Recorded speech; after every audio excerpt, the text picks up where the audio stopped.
savez qu'on a même plus le temps de s'asseoir. Là, j'étais en train de discuter avec Olivier Dauvert, de faire un briefing avec lui, quand tout d'un coup, j'entends le générique partir. On me dit, mais c'est à toi quoi? Mais ça démarre. Je ne savais pas, comment allez-vous? Donc on finira la conversation tout à l'heure, Olivier Dauvert. On préparera tout à l'heure, c'est pas grave. C'est un peu dommage, parce que vous voyez, je prends la peine, 5 secondes avant le début de l'émission, d'expliquer à Olivier Dauvert comment ça va se passer, ce qu'il va faire et compagnie. On ne me laisse même plus ce temps-là. Alors, si on ne peut plus préparer les émissions, eh bien, improvisons. Allons-y. Voilà. Bonjour, salle des appels. Comment vous appelez-vous, madame? Moi, bonjour, c'est Laura. Laura, Enchantée. comment? Uricel. Et pourquoi vous voulez pas prendre le nom de votre mari, enfin? Ah, mais parce que je vous ai déjà dit, Redites-le. ma notoriété, je fais ça, comment après Rien ne m'aura été épargné. Ma notoriété. Bon, alors, c'est la salle des melons, enfin, c'est plus la salle des appels. Ça va, mon Bernardo? Oui, on m'appelle la pastèque, évidemment, vous sur le aussi. plateau. Oh, lui, il a su rester modeste, Bernard. Alors, oui. nous sommes jeudi. Évidemment, tout le monde se met à genoux. Tout le monde dit, waouh, c'est super. Les autres jours, on s'ennuie un peu, on regarde, mais vraiment par dépit. C'est le jeudi qu'il faut regarder. Emma Léoty est avec nous. Grande avocate qui fait, vous savez, des actions groupées. Alors, à son tableau de chasse, il y a la SFAM.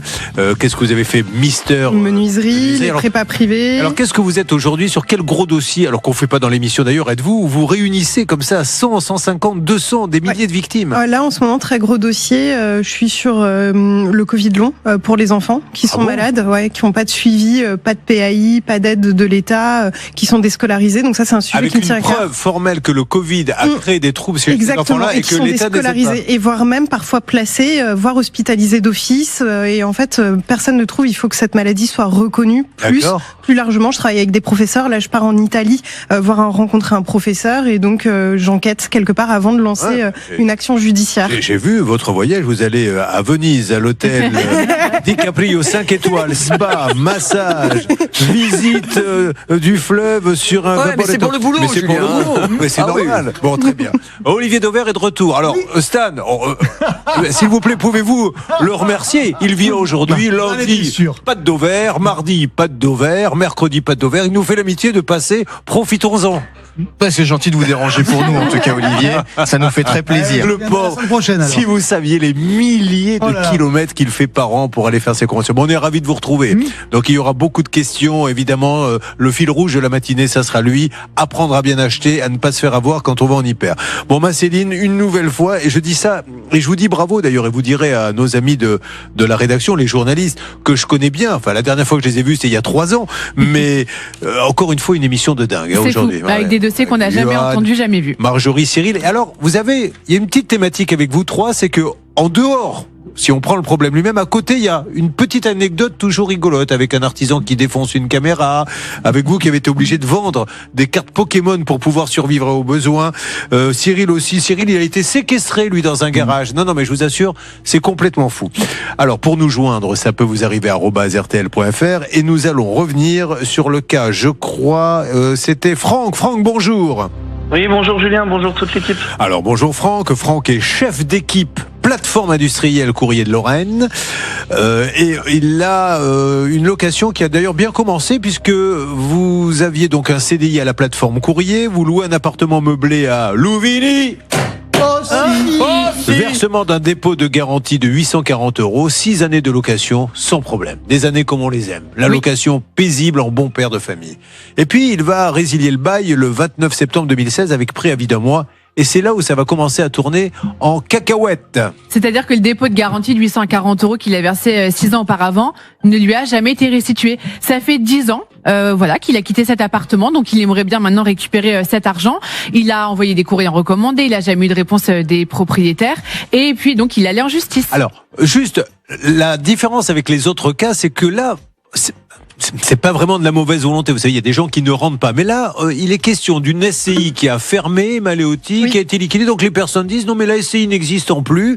Le dépôt de garantie, on l'a plus, alors qu'il était dans les sous de la SCI. On ne lui rend pas. C'est ça la finalité. En fait, la règle très clairement, c'est que si la SCI est ouverte, donc c'est elle qui est débitrice. Si elle n'est pas, si elle est fermée, cette SCI, vous pouvez aussi aller rechercher la responsabilité des dirigeants parce qu'on prouve qu'il y a un impayé. 9h47, breaking news. À peine 4 minutes après avoir démarré l'émission, Julien Courbet dit une première bêtise. Car Stan, la SCI n'a pas été liquidée. Non, elle a jamais été liquidée, Julien. C'est justement pour ça qu'on a pu prendre le dossier. Donc, on a appelé une dame qui nous a dit non, mais attendez, moi, c'est la SCI. Pour elle, elle était fermée. Non, mais c'est mon mari qui gérait ça. Moi, ça ne me concerne plus. Non, c'est fermé depuis un moment. Mais ce à quoi on lui a répondu, madame, officiellement, la SCI n'est pas fermée. Et officiellement, vous êtes dans les statuts en tant que gérante de cette entreprise. Alors, attention, parce qu'on est en train de vérifier dans les archives Xavier Kasovic qui est à la réalisation. Est-ce que c'est mon nouveau record de dire n'importe quoi au bout de 4 minutes ? Oui, c'est ton nouveau record. Bah super, vous voyez, ça démarre bien. La dernière fois. On peut faire mieux. On peut faire mieux. Soyez là demain, après-demain, je vais essayer de faire mieux. Bon, donc aujourd'hui, que s'est-il passé depuis l'émission ? Nous avions. Qui s'en était occupé à la salle des appels ? C'était vous, Bernard ? Non, c'était Hervé. C'était Hervé, qui n'est pas là aujourd'hui. C'est pour ça que nous sommes de vrais professionnels. Le 20 avril dernier, nous avions eu donc la femme. Elle se disait être au courant de rien. Elle nous répétait que la SCI était dissoute. Comme un couillon, je l'ai cru. Depuis 5 ans, elle nous renvoyait vers le gérant décédé. Alors ça, c'est toujours embêtant parce qu'on s'est tourné vers le gérant décédé. Inutile de vous dire qu'on n'a pas pu beaucoup dialoguer avec lui. Il ne voulait pas parler. Il est vraiment resté muet sur cette affaire. Bref, vous avez reçu des sous ou pas ? Rien du tout. Rien. Aucune nouvelle, rien du tout. Parce qu'après négociation, elle reconnaissait, Céline, vouloir sortir de là, nous avait dit, je vais faire un chèque de 1200 et on n'en parle plus. Oui, parce qu'en fait, cette SCI et cette dame ont été condamnées. Donc, il n'y a pas besoin de revenir en arrière. Voilà, on a une condamnation dans le dossier qui date de 2018. Il faut donc donner 1265 € à Franck par rapport à ce dépôt de garantie il y a 10 ans qui n'a jamais été restitué. Une nouvelle fois, on va dire Courbet-Radotte, mais voilà un jugement qui ne sert à rien, elle sait qu'elle est condamnée, lui il a été en justice, il a payé, avocat et machin, et elle dit oui, ben non, voilà, c'est comme ça. D'ailleurs l'émission devrait s'appeler oui, ben non, mais parce que c'est ça, c'est vous avez été condamné, oui, vous allez payer, non. Voilà. Donc bienvenue dans oui, ben non, on appelle de nouveau là, donc c'est un professionnel, une SCI, c'est parti, vous faites le numéro, et ensuite la première intervention d'Olivier Dauvert. Ah bon ? Oui. Ce qu'il ne sait pas encore, c'est que ça sera également la dernière. Et je le prends bien, vous avez vu. C'est ça qui est formidable. Oh, mais en ce moment. Allô, bonjour madame. Julien Courbet à l'appareil. Pardon de vous déranger sur M6 en direct. De rien. C'était la SCI Gérard. La dernière fois, elle avait été plus longue. Là, maintenant, elle n'a plus trop envie de parler. Donc, on lui laisse un message. Alors, je vois qu'il y a un gérant qui est décédé. Donc, c'était elle qui était co-associée. C'est Mariette, hein ? Oui. Tout à fait. Alors, on va lui relaisser un message. Est-ce qu'elle est... sur le jugement, c'est la SCI qui est... C'est la SCI qui est condamnée, oui. C'est fou, hein. Il y a une condamnation, mais elle s'en moque royalement. Elle pourrait au moins dire, je vais faire un échéancier, j'ai pas de sous, je donne 50 €. Non, rien. Je sais pas, mais peut-être... Alors, attendez, je laisse le message. La personne que vous essayez de joindre n'est pas disponible. Veuillez laisser votre message après le bip. Oui, bonjour, j'appelle la SCI Gérard avec comme associé Mariette Druost, puisque la SCI Gérard de Louvigny a été condamnée. Mon avocate a bien vérifié. La condamnation dit quoi exactement ? La condamnation a dit très clairement que c'est versement de 840 € au titre du dépôt de garantie, 336 € au titre des pénalités de retard et 89,90 € au titre des frais de justice sont les dépenses. Et c'est un jugement du tribunal d'instance de Metz du 11 juin 2018. Donc nous sommes en direct sur M6, nous essayons d'aider ce pauvre monsieur qui lui n'a pas récupéré cet argent, et je crois que nous avions d'ailleurs, vous aviez été très sympa, vous nous aviez dit oui, on doit cet argent la dernière fois qu'on s'était parlé, je vais faire un chèque, on n'en parle plus, mais il n'a rien reçu. Je voulais juste en discuter calmement avec vous, voir si vous vouliez faire un échéancier ou alors nous dire tout simplement je ne le paierai jamais, tant pis pour le jugement, ça m'est égal. Voilà, savoir ce qui se passe. Si vous aviez l'amabilité, madame, de nous rappeler, nous on continue l'émission. Vous êtes bien sûr prioritaire et je vous souhaite une belle journée, madame. Alors vous laissez le numéro. Alors on fait quoi là, Emma Léoty, parce que je me mets à la place de celui qui regarde et dit bon ben voilà. Courbet, avec sa grande gueule, il dit aller au tribunal, j'y étais, j'ai gagné, elle paie pas. Qu'est-ce qu'on fait derrière ? Là, c'est un petit peu un coup de gueule. Et je vais vous expliquer pourquoi. Parce qu'en réalité, le dirigeant, vous pouvez l'assigner à partir du moment où vous avez un jugement contre la société. Si la société est en état d'impécuniosité, vous pouvez aussi aller à hauteur de son apport dans le capital, assigner le dirigeant en responsabilité ou les associés. Là, en l'occurrence, le dossier, il est prescrit puisque la décision date de 2018 et que la prescription, elle est de 5 ans. Donc, en l'occurrence, vous n'avez plus qu'un recours contre la société qui ne paie pas, faire des saisies, et on sait très bien que c'est coûteux, c'est onéreux, faut prendre un huissier de justice, donc ça revient cher. Et donc, c'est la seule solution qui vous reste parce que le dossier, on ne peut plus agir contre le dirigeant. Permettez-moi de poser très rapidement la question à Céline. On sait si dans cette SCI, il y a d'autres biens, on ne sait pas trop ce qu'il y a dedans, en fait. Non, on ne sait pas trop ce qu'il y a dedans. Le gérant est décédé il y a quelques années déjà, c'était en 2023. Et cette dame nous a dit que la SCI était fermée. Donc, est-ce qu'il y a d'autres biens? Cette dame était aussi à l'origine d'une seconde SCI qui, elle, a fermé. Donc, elle possédait a priori plusieurs biens. Ça a été vendu, oui. Certainement. C'est elle qui a récupéré les clés de cet appartement il y a 10 ans. Donc, elle était présente lors de l'état des lieux de sortie. Et pour autant, elle nous a dit ne pas être au courant. Et maintenant, elle s'engageait à rembourser. C'est quand même assez flou. Bon, je suis vraiment navré. On va tout essayer, mais et je le redis une nouvelle fois, c'est parce qu'il y a des comportements comme celui-ci que les locataires maintenant disent « je ne paie pas le dernier mois de loyer ». Ils ne me rendront pas la caution, donc je me fais justice moi-même. Et voilà, donc on entretient ce système, cette espèce de système D. Le locataire dit « je paie pas les derniers mois puisque tu ne me rends pas la caution ». C'est un peu dommage, vraiment. Parce que là, sur cette condamnation, il suffit de donner un coup de fil. Quelqu'un au ministère de la Justice, on emploie des gens qui donnent un coup de fil. Est-ce que ça a été réglé? Je sais pas, un mois après, non. Pim! On reconvoque pas au tribunal dans un bureau, monsieur, je suis obligé de tout saisir, je vous bloque, je ne sais pas, les impôts sont sur le coup, mais quelque chose, parce que là il se passe rien, c'est comme ça. Sauf que la société est en état d'impécuniosité, vous avez bien entendu Emma Léoty utiliser ce terme-là, vous le connaissez? Il n'y a plus rien, oui, mais moi je ne le connaissais pas, ça veut dire qu'il n'y a plus une thune, tout simplement. Oui, mais parce que ça s'est passé il y a combien de temps? Le jugement c'est de 2018, mais malheureusement, oui, il y a peut-être plus d'argent. D'ailleurs, le jour du jugement, il y en avait peut-être. Ah bah ça, un huissier est passé par là depuis, il n'a rien trouvé, donc malheureusement. Demandons, il y avait des sous le jour du jugement ou comment ça s'est passé? Je m'adresse à notre. Oui, Franck. L'huissier du coup a déclaré que la SCI était insolvable alors qu'il recevait des loyers. Les derniers loyers, j'ai dû les payer en espèces. Donc. Eh ben voilà. Tout s'explique. Bon, merci Franck. Je continue, je vous laisse pas tomber, je vous promets, parce que là, il y a pas de raison. On rappellera cette dame, restez proche du téléphone.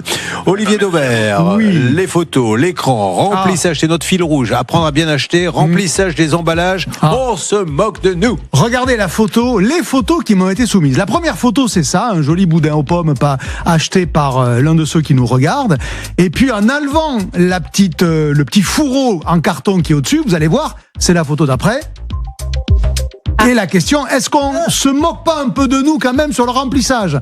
Et donc, ah oui, d'accord. Oui, parce que vous avez vu, il en manque un peu. Alors, je sais, la taille, on relativise toujours, mais bon, quand même. Non, plus sérieusement. Alors évidemment qu'on se moque de nous, mais pourquoi c'est bien caché là-haut. Mais voilà, pourquoi c'est comme ça? Pour deux raisons. D'abord parce que ça permet d'avoir une étiquette, ce qu'on appelle le fourreau, c'est-à-dire la cartonnette qui entoure les deux morceaux de boudin. Plus c'est grand, plus vous allez avoir des messages à faire passer, plus la marque sera forte, plus vous allez pouvoir séduire l'œil. Et puis la deuxième raison, c'est que plus le packaging est grand et haut, il est large ou il est épais, que sais-je encore, eh bien, plus ça prend de la place dans le rayon et plus ça se voit. Et donc ça, c'est ce qu'on appelle chez les industriels la stratégie d'occupation du rayon. C'est pour ça que parfois les packs sont trop grands. En termes de marketing, là, bon, on est en D, peu importe. On se doute bien que du boudin, c'est pas... Voilà. Mais regardez comme on met du verre. Ouais. On met du verre partout pour essayer d'attirer l'attention, parce que maintenant les gens ont compris que vert, c'était bon pour la santé. Et puis les mots pommes du verger. Ouais. Alors d'après vous, les pommes, ça peut venir d'où si ce n'est d'un verger, sérieusement? Oui, mais sauf que ça nourrit dans votre imaginaire le petit champ, les arbres. Alors, il n'y a rien de faux, mais en gros, on va utiliser des mots, des couleurs, vous l'avez dit Julien, et aussi cette astuce de la taille, de la grande taille pour vous séduire davantage. Et c'est vraiment du porc français alors pour le coup? Ah oui, ça pour le coup, il n'aurait pas droit, parce que là, je vous prie de croire que si les producteurs, puisque la marque le porc français, il faut savoir, ça appartient aux producteurs. Quand c'est viande bovine française, ça appartient aussi aux éleveurs bovins. Donc, vous imaginez que si on leur faisait à l'envers, en utilisant du porc espagnol et en mettant leur logo, ça va pas durer longtemps. En 30 secondes, le boudin, c'est quoi? C'est du sang? Oui, c'est du sang que l'on fait cuire et donc c'est extrêmement bon pour la santé parce qu'il y a beaucoup de fer notamment, c'est les abats. Alors après, on aime ou on n'aime pas, chacun ses goûts, mais oui, c'est plutôt recommandé parce que c'est quelque chose dont on ne mange pas assez, notamment du fer. Mettez l'autre photo quand même parce que c'est extraordinaire ce qu'on a vu. Voilà. Et vous étiez positionné à gauche, Bernard. Allez, on y va, c'est parti. On m'appelle Bernard C'est parti, mesdames et messieurs. Après, voilà, je voulais qu'il y ait vraiment de la classe dans cette émission. Et tout de suite, grâce à cette sortie, je montre le niveau. Là, on est chaîne info, là. Restez avec nous. Johan, Marjorie, Cyril séquestré. Marjorie, une vidéo dans laquelle on voit celui qui travaille chez elle qui s'énerve contre votre caméra, qui a envie de tout casser. Et ce pauvre Johan qui s'est fait avoir sur un placement sur des truffes, hein. Johan. Ouais. Johan, on dit Johan. Johan, ouais. Pardon. Oui, et puis vous ferez bien de l'écouter. Oui. Alors, pardon, parce que j'avais pas vu ses épaules. Johan, bien sûr. Lui, le pauvre, il a dû vendre ses cartes Pokémon pour arriver à s'en sortir financièrement. Tout ceci, c'est bien sûr sur M6. Ça peut vous arriver @rtl.fr. Et comme il y a un long week-end et qu'il risque d'être coûteux, je me demande s'il va pas y avoir un peu d'argent qui va tomber. Voyons ça. Ne bougez pas. Ça peut vous arriver, revient dans un instant. Julien Courbet, Nous sommes de bonne humeur. Peut-on nous le reprocher ? Non. Parce que nous avons envie de bien faire notre métier, parce que nous avons envie d'aider Johan, Marjorie et Cyril qui ont de sacrés problèmes. Et vous allez voir, pour chacune de ces histoires, il y a un petit à côté qui est toujours assez croustillant. J'ai convoqué ce matin, un peu comme Didier Deschamps, j'ai fait ma liste. Il y a en numéro 4 Bernard Sabat, en numéro 5 Laura Uricel, en numéro 6 Stanislas Vignon. Il y a Olivier Dauvert qui fait son grand retour. Oui. C'est le fil rouge. Ne pas se faire arnaquer dans les rayons. La grande Emma Léoty, spécialiste, entre autres, dans son cabinet des actions groupées, mais capable finalement de défendre n'importe qui, n'importe quoi. Elle peut même accorder un piano, faire un peu de carrelage. Elle sait tout faire. Et puis, bien sûr, ma Céline qui représente la rédaction. Là, nous allons maintenant... le week-end, il va durer... C'est férié Lundi, oui. Lundi. Ah, ouais, il faut des sous. Enfin, vous êtes bien gentil, vous. Donc celui qui prend son RTT le vendredi, je peux pas vous donner de l'argent il encore. lui faut vendredi, samedi, dimanche, lundi. S'il veut aider sa famille, il lui faut de l'argent. Donc s'il vous plaît, vous allez, c'est le tiroir du bas dans le bureau du directeur. C'est sa cagnotte personnelle, j'en ai rien à faire. Vous prenez 4 000 € cash. Je débrouillerai avec lui au prud'homme. Allez-y. Vous appelez tout de suite RTL au 3210 ou vous envoyez RTL par SMS au 74 900. Tirage au sort dans quelques instants en direct sur RTL. Alors, si vous voulez être sur l'antenne avec 4 000 €, c'est maintenant 3210 SMS RTL au 74 900. Vous avez choisi votre radio RTL qui vous aide depuis 25 ans. Voici notre première mission. Il s'appelle Johan. Johan nous arrive de Cloire-Fouesnant, Finistère. Alors, parlez-moi un petit peu de Cloire-Fouesnant. Qu'est-ce qu'on y trouve de beau là-bas ? On retrouve, c'est juste à côté de Bénodet, il y a plein de restaurants, des plages. Ça tombe bien parce que vous en ouvrez un restaurant. Exactement, depuis mercredi dernier, nous avons acheté un restaurant avec ma femme. Très bien, alors comment s'appelle-t-il ? Il s'appelle le Bouillon de l'Audet. Le Bouillon de l'Audet. Il se trouve donc à Cloire-Fouesnant. À Bénodet, exactement. À Bénodet, alors quelles sont les spécialités ? On fait des produits de la mer, de la viande, du produit frais. De la viande, produits de la mer. C'est fou, hein, c'est original. Beaucoup de produits frais et puis beaucoup de... Peu de gens savent que parmi les produits de la mer, il y a la viande. Parce qu'on voit des bœufs au large parfois qui nagent et on les pêche. Non, je plaisante. Des moules, tout ça. Des moules farcis.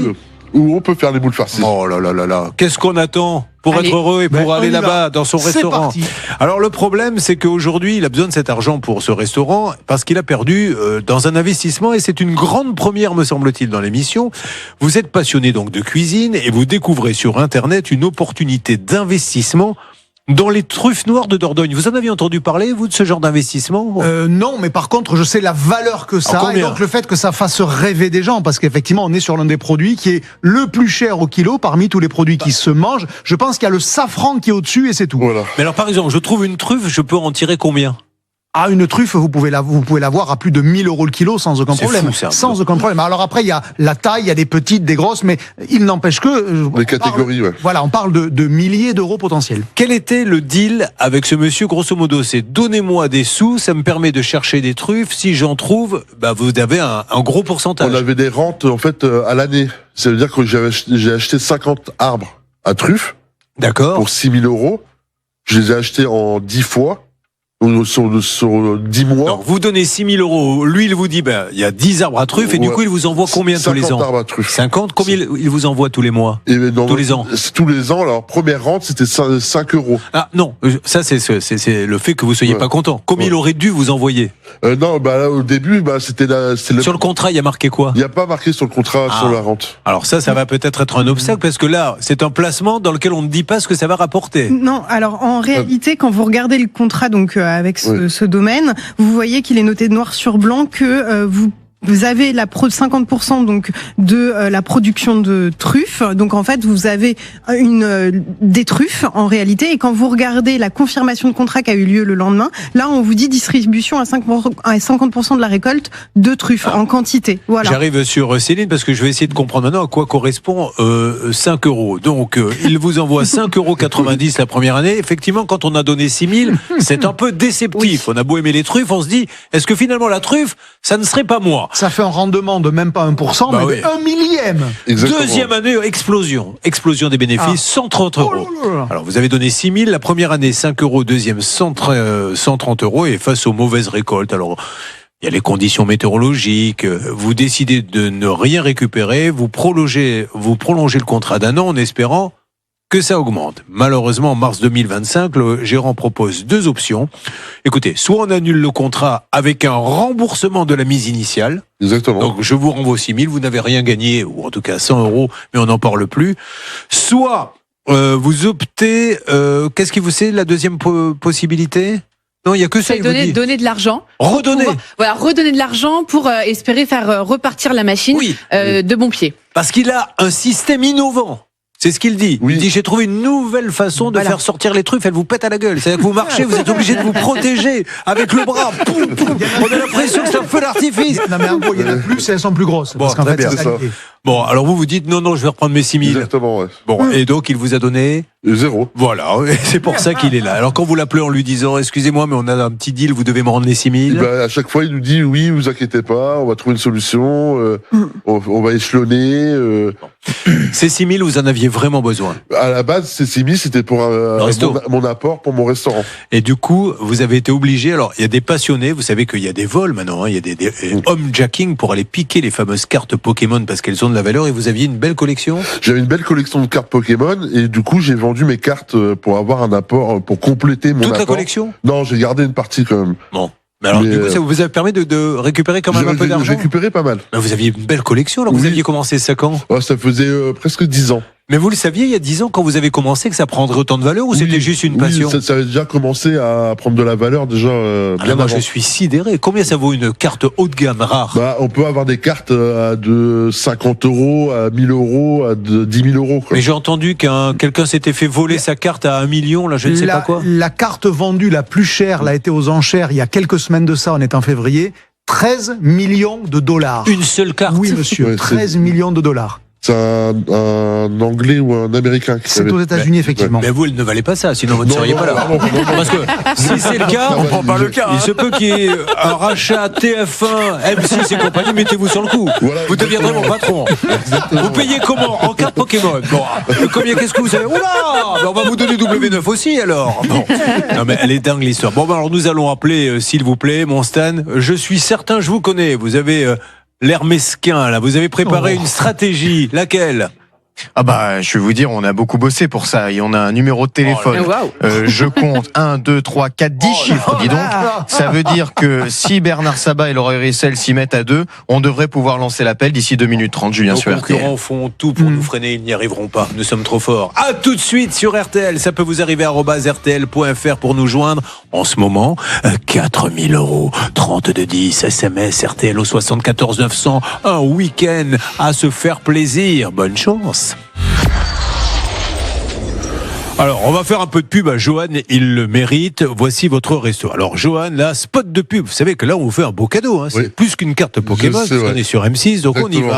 On y va. Nous voici le bouillon de Lodé. Le goût d'autrefois à prix doux. J'aime beaucoup, donc ça veut dire plat traditionnel. Exactement. Alors, on y va. Et regardez l'intérieur. Et là, je dis chapeau. Oui. Moi, je suis très, très attaché quand je vais au restaurant sur le décor, parce que c'est ce qui fait qu'on a l'impression de vraiment sortir de la maison et tout. Eh bien là, c'est magnifique. Qu'est-ce que c'était avant? C'est toujours été un restaurant. D'accord, donc vous n'avez pas trop changé la déco? Non, on n'a pas changé. Là, il y a de l'amélioration, on a rajouté des pancartes. C'est super. Tout ça, et puis. Mais c'est joli, honnêtement. C'est magnifique. Il y a un détail, a priori, c'est que le restaurant tourne. Le restaurant tourne, ouais. Sur lui-même. Pardon? Le restaurant tourne sur lui-même. Donc là, je vois ça, mais si combien il met de temps pour faire un tour complet? Il fait un quart de tour gauche et un quart de tour droite. Incroyable. Et ça arrête à l'issue de secours. D'accord. On peut pas aller plus loin. Avec un petit seau au pied de la table pour ceux qui veulent vomir. Exactement. On a l'impression non, parce qu'il ne le dit pas, mais ça tourne à près de 120 km/h. Je plaisante, c'est super. Ouais. Mais il est génial votre resto. Oui. Et souvent, que vous pouvez acheter ça sous forme de maison, puisque ça existe en maison individuelle. C'est le même principe. C'est le soleil qui, et ça suit le soleil souvent. Alors oui, mais pas totalement, puisqu'évidemment il faut un peu de sécurité. Mais c'est le principe. Alors à grande échelle, parce que là vous avez combien de couverts? Là, on peut faire 100 couverts. Ouais, donc il y a quand même de la taille, donc c'est plus grand qu'une maison, mais c'est très impressionnant. Et vous pouvez privatiser du coup? On fait des privatisations. C'est génial pour un mariage, On fait des bus, des cars et tout ça. On fait. C'est super. Alors regardez, et c'est une grosse machinerie pour faire tourner? C'est pas mal. Regardez là, on est 6 employés en tout là. Regardez, non, mais il est super votre resto. Mais franchement, je vous félicite. C'est une belle affaire. Regardez les plats, puisqu'on m'a dit qu'il y en avait quelques-uns. Voilà. Super. Qu'est-ce qu'on a d'autre? Voilà, vous allez vous le rendre. Oh, ouais, mais c'est pas lourd. C'est pas lourd. Du glédan. Waouh! Bon, alors là, je pense que si j'étais vous pendant le week-end, j'irais faire un petit tour là-bas. Des pavlovas. Magnifique. Donc c'est à Bénodet. À Bénodet, ça s'appelle? Le bouillon de l'Odé. Bravo, félicitations, vous méritez qu'on vous aide, mais tout ça, ça demande un petit apport. Et cet apport, moi je suis toujours fasciné par les gens qui prennent des risques. C'est prendre un risque de se lancer dans un restaurant comme ça. Et le pauvre avec cette histoire de truffe, voilà, c'est 6 000 € qu'il ne peut pas mettre dans le resto. Donc nous allons lancer les appels tout de suite. Vous vivez la même situation, vous avez fait un investissement qui part à la one again comme l'on dit. Ça peut vous arriver à @rtl.fr. Johan a ouvert un super restaurant qui tourne sur lui-même. Il est magnifique, mais il a besoin de sous pour cet investissement parce qu'il prend des risques. Et il avait décidé de le placer dans les truffes. On lui a dit, voilà, tu nous donnes 6 000 €, tu te retrouves avec X arbres à truffes, et puis chaque année on t'envoie des sous. Puis on va rien lui envoyer. Donc au bout d'un moment quand même, qu'est-ce qui a fait que le propriétaire, et on va lancer l'appel, vous dise au bout d'un moment, enfin celui qui vous propose l'investissement, je préfère vous rembourser. C'est parce qu'il sentait lui-même qu'il allait pas avoir de truffes? Ouais, je suppose qu'il a vu que ça commençait à tourner au vinaigre. Ouais. Et puis la truffe au vinaigre, c'est quand même un peu idiot de mélanger les deux. C'est du gaspillage. Se payer une truffe pour y mettre du vinaigre. On y va, c'est parti, on lance l'appel. Bernard Sabat me fait signe maintenant, grâce à un lever de bras que seul lui sait faire, que nous allons avoir le fameux domaine de la truffe. Et donc, il n'y a pas à discuter. Le monsieur a dit, je vais rembourser. Il a lui-même proposé de rembourser. Ce qui est sympa de sa part. Il y a 1 an. Oui. Donc on est en Dordogne, je suppose. Il y en a que là, qu'en Dordogne, de la truffe? Non, pas que, mais principalement puisqu'il faut des chênes truffiers et un endroit où ils peuvent pousser plus facilement qu'ailleurs. C'est sûr que au Cap Ferré, par exemple, ça sera difficile dans le sable. Parce qu'il faut de l'argile. On a coupé des truffes au Cap Ferré aussi. Mais c'est pas les mêmes. C'est des humains. Alors, nous allons. Donc ça répond pas. Qu'est-ce qu'on peut dire d'autre? Non. Pas grand-chose là pour l'instant. Alors on sait que ça répond dans l'absolu puisque ce monsieur, nous l'avons eu hors antenne lors de l'enquête de Philippine Orifice il y a quelques jours. Donc Bernard continue. Dès que ça répond, on vous fait une alerte. En attendant, pourquoi pas notre fil rouge de la matinée. Le fil rouge, apprendre à bien consommer. Je crois que vous vouliez rajouter un petit quelque chose d'important sur le dossier des truffes. Emma Leotti, avocate au barreau de Paris. Donc là, très clairement, on est dans un engagement spéculatif. C'est un placement atypique en matière de truffes. Ça, tout le monde l'a compris. Il y avait donc une obligation du domaine d'information précontractuelle renforcée dans la mesure où vous êtes un investisseur non averti. Vous savez cuisiner, mais les investissements, c'est pas votre domaine, très clairement. Donc, le fait que le domaine vous ait promis à maintes reprises, plein de fois, de vous rembourser en vous faisant souscrire à une option, en vous disant on va vous rembourser intégralement le montant de votre mise, donc les 6 000 €. Ça, c'est un engagement contractuel. Ça remplace quelque part le contrat, on rompt le contrat et il s'engage à rembourser. Donc, le fait qu'il ne rembourse pas, vous pouvez tout à fait exiger en justice le remboursement de ces 6 000 €. Il n'y a pas de difficulté devant le tribunal de proximité puisqu'on est moins de 10 000 €. Emma, on n'est pas obligé de donner le rendement? Alors là, en l'occurrence, on pourrait, mais là, vous avez accepté en quelque sorte, c'est un nouvel accord contractuel, vous avez accepté qu'il y ait un remboursement. Mais au départ, en règle générale, quand on fait des placements, il doit marquer, ça vous rapportera au minimum temps. Voilà. Si, mais le problème, c'est que là, c'est un droit au partage. Et c'est ça que dit le contrat, c'est pas un placement. C'est un droit au partage. Allez, on avance, on va la voir. Restez avec nous. Mesdames et messieurs, voici le grand Olivier Dauvert, le plus grand journaliste interplanétaire en hyper super, qui répond à des questions que vous envoyez à ça peut vous arriver à @rtl.fr.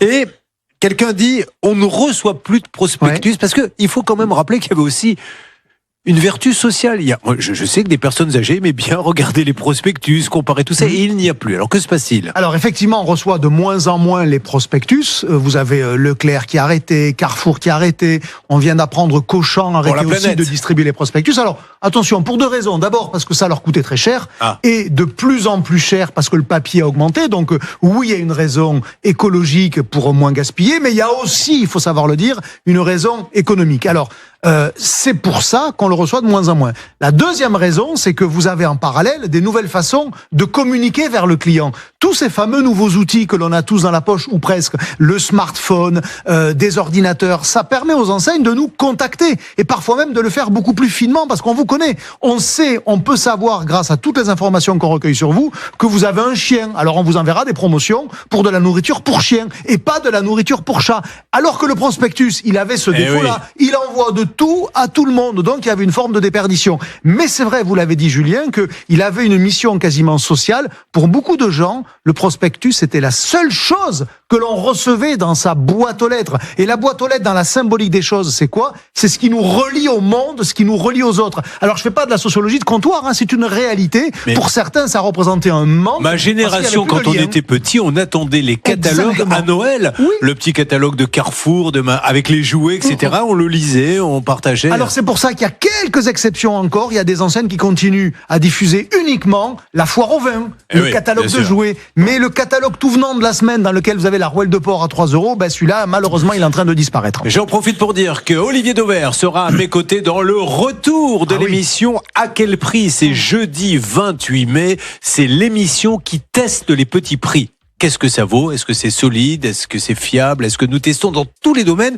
Et lui, Olivier, son rôle dans l'émission, c'est de prendre quelqu'un qui fait ses courses, il les suit, il les laisse faire et leur dit maintenant, on va refaire les courses à ma manière. Vous allez acheter les mêmes choses, mais je vais vous faire gagner beaucoup d'argent. Et vous allez voir que le résultat est dingue parce que c'est une stratégie à ne pas manquer. 28 mai, le retour d'À quel prix ? Stan, où en est-on dans nos dossiers ? Nous avons lancé Johan il y a quelques instants sur RTL. Alors, je vous propose, ça ne répond pas, toujours pas malheureusement, pour le dossier de Johan. On ne lâche rien, d'une minute à l'autre, une alerte du côté de Bernard Sabat. En attendant, je propose que l'on revienne sur un dossier et vous allez le reconnaître tout de suite si je vous lance un jingle. C'était le ténor qui était venu, je crois. Exactement, c'est Vasile. Comment s'appelait-il ? Vasile. Je m'étais moqué de lui en lui disant ça fait un peu prénom qui rappelle une crème. Oui. Vasile. Bonjour Vasile, comment ça va ? Bonjour, monsieur Courbet. Il est passé il n'y a pas super longtemps, Vasile. Alors, on va rappeler qu'il y a un artisan qui n'est jamais venu. On va faire un petit résumé. Alors, quelle était l'histoire de Vasile ? S'il vous plaît, il était venu nous voir. Je crois que c'est pas la semaine dernière. Oui, il y a une dizaine de jours, je dirais. Bien sûr. Qu'est-ce qui lui est arrivé ? Voilà. Bon, oh la mince. Oui, non, mais vous étiez venu dans le studio il y a un mois, mais l'émission, il y a de temps en temps des émissions, notamment jour férié, etc., qui sont enregistrées. Je crois qu'elle a été diffusée la semaine dernière, Vasile. C'était un problème avec un artisan. En fait, on lui avait conseillé un artisan pour sa toiture parce qu'il a acheté une maison à rénover.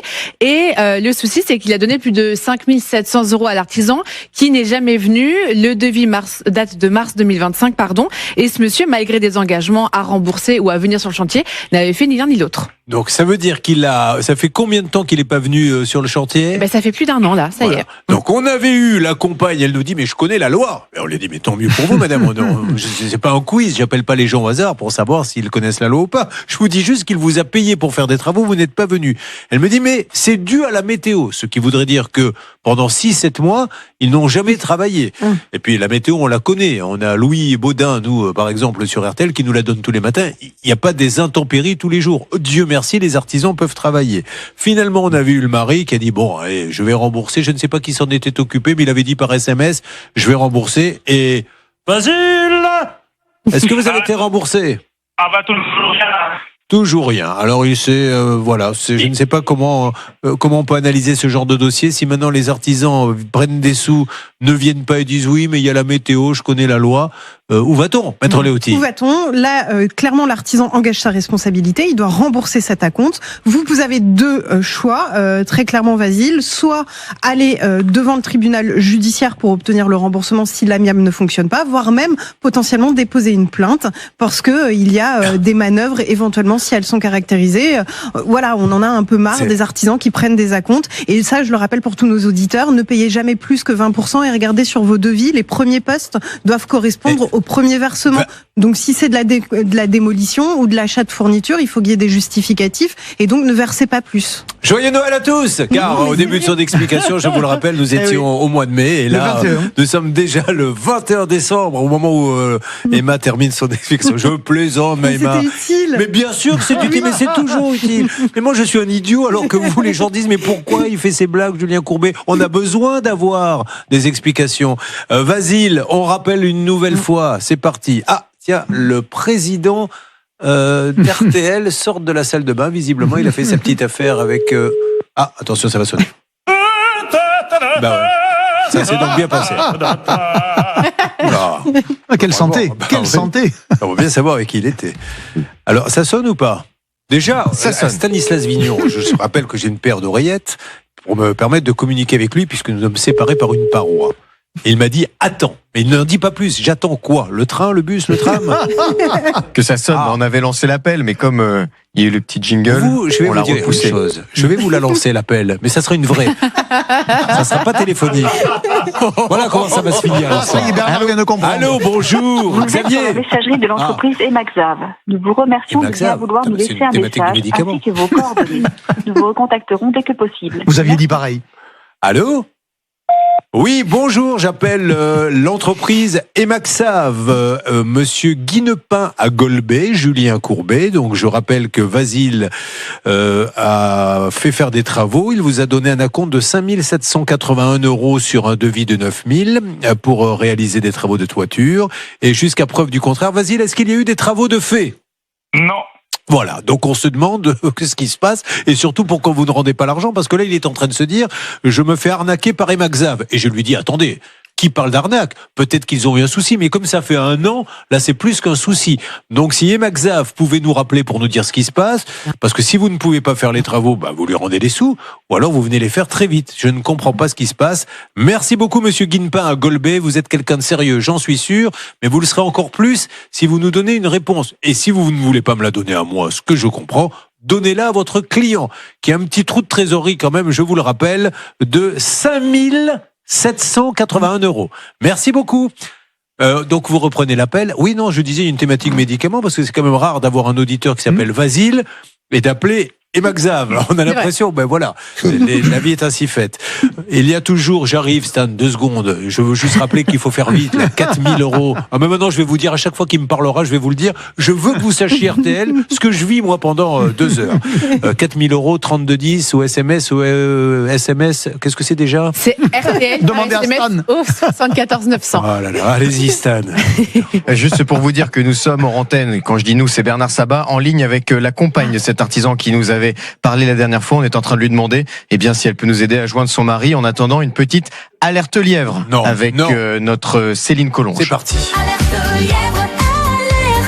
lièvre sur RTL. Expliquons quand même à ceux qui sont en voiture et qui disent mais qu'est-ce que c'est que ces alertes lièvres? Ça devient n'importe quoi. C'est quand dans un dossier, tout d'un coup, un dossier qu'on a enquêté, on découvre là quasiment en temps réel ou la veille au soir quelque chose qui n'était pas prévu, en tout cas qu'on n'avait pas vu venir. Et donc une alerte lièvre sur ce dossier? Sur ce dossier, parce que ce monsieur aurait été condamné en justice pour des malfaçons à peu près à la même période que le dossier qui nous intéresse de Vasile. Donc attention, prudence avec cet artisan. Alors ça veut dire qu'il faut tout de suite dire à Bernard, madame, en plus on découvre que vous avez été condamné, mais on l'a découvert comment ça? A priori, un avis laissé sur Internet, donc je prends des pincettes, mais un avis qui date d'il y a 1 an. Ce monsieur aurait été condamné pour des malfaçons et depuis il ne donne pas de nouvelles. Vous avez peut-être un logiciel qui pourrait peut-être... Voilà, je le savais qu'elle allait faire sa concierge. Merci d'être avec nous, l'équipe est là pour vous aider. C'est Ça peut vous arriver le 10h midi. Nous nous battons pour vous. Votre radio, vous le savez, c'est RTL.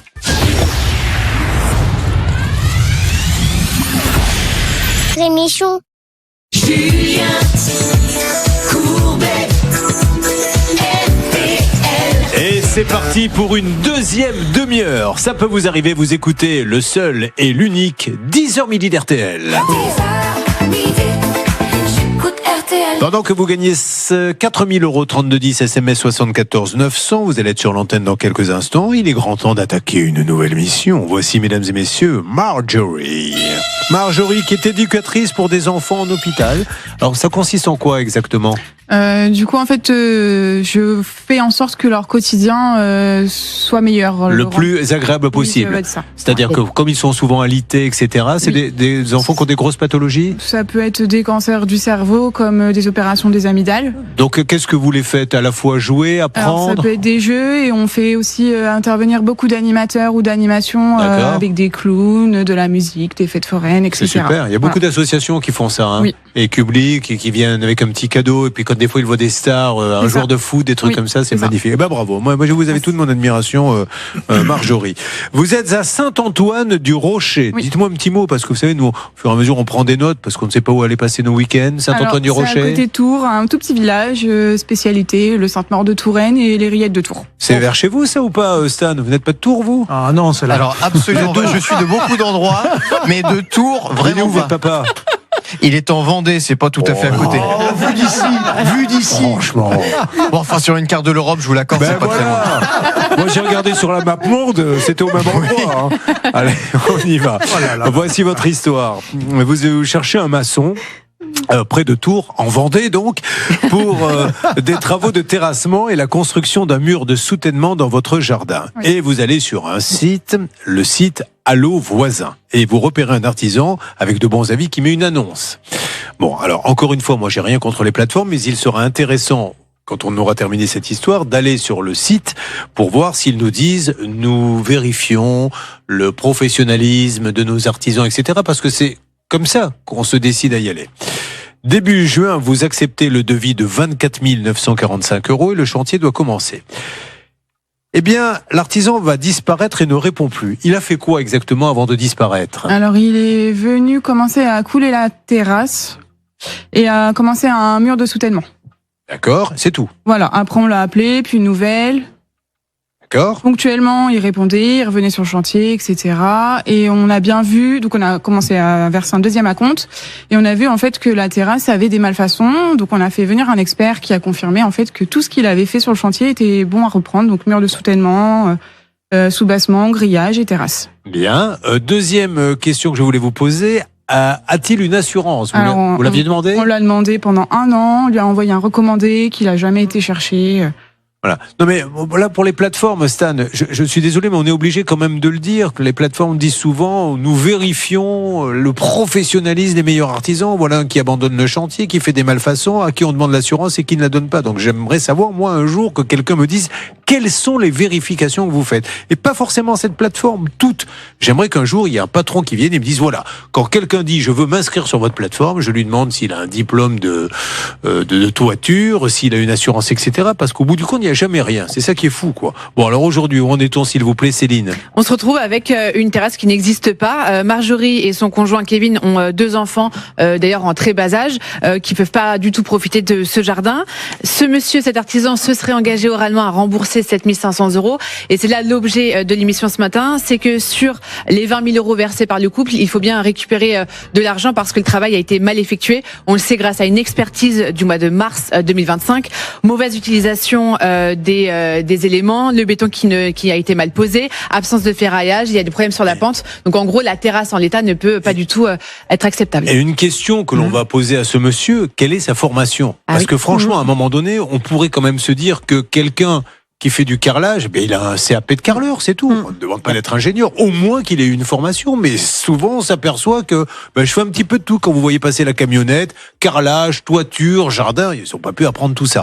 Alors, vous avez été sur la plateforme. Encore une fois, Allo Voisin fait partie des plateformes qui s'engagent moins, et c'est au bon sens du terme. Hein. C'est ce que j'allais vous dire, Julien, comparé à d'autres plateformes. Oui. Là, je suis sur ce qu'on appelle la home page, c'est-à-dire quand on arrive dessus, sans commencer à fureter dans les sous-pages du site, il n'y a rien qui nous dit de manière explicite. On a validé et sous-entendu. Donc grosso modo, sur la qualité. C'est une plateforme. Voilà. Donc ça, il faut le savoir. Et d'ailleurs, c'est écrit comme tel, mise en relation. .barre. Et je les remercie de faire ça, contrairement à d'autres qui disent nous garantissons les meilleurs artisans. Eux ne le disent pas, mais je vous le redis. Ça, c'est du bon sens. L'artisan qui passe une annonce, c'est qu'il n'a pas de clients et qu'il en cherche. Or, aujourd'hui, nous le savons tous, le bon artisan, c'est 3-4 mois d'attente parce qu'il a plein de boulot. Ils sont saturés de boulot, donc faites attention à ça.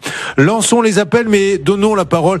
Dites-moi, ce pauvre Pascal Normand, il va finir lyophilisé en fin d'année. C'est tous les jours maintenant. Vous êtes où, Pascal? Je suis dans le Nord, je suis à l'Est, je suis à l'Ouest. Mais revendiquez, Pascal, et je vous soutiendrai si vous faites une manifestation. On vous exploite. C'est très gentil. Non, tout va bien. En plus, il fait beau ce matin. Alors, si j'ai bien compris, je suis juste à côté du département de la Vendée ce matin, en Touraine. Voilà. Merci. Parce que si je passe seul pour un imbécile, ça ne va pas. Au moins qu'il y ait une vraie bande d'imbéciles.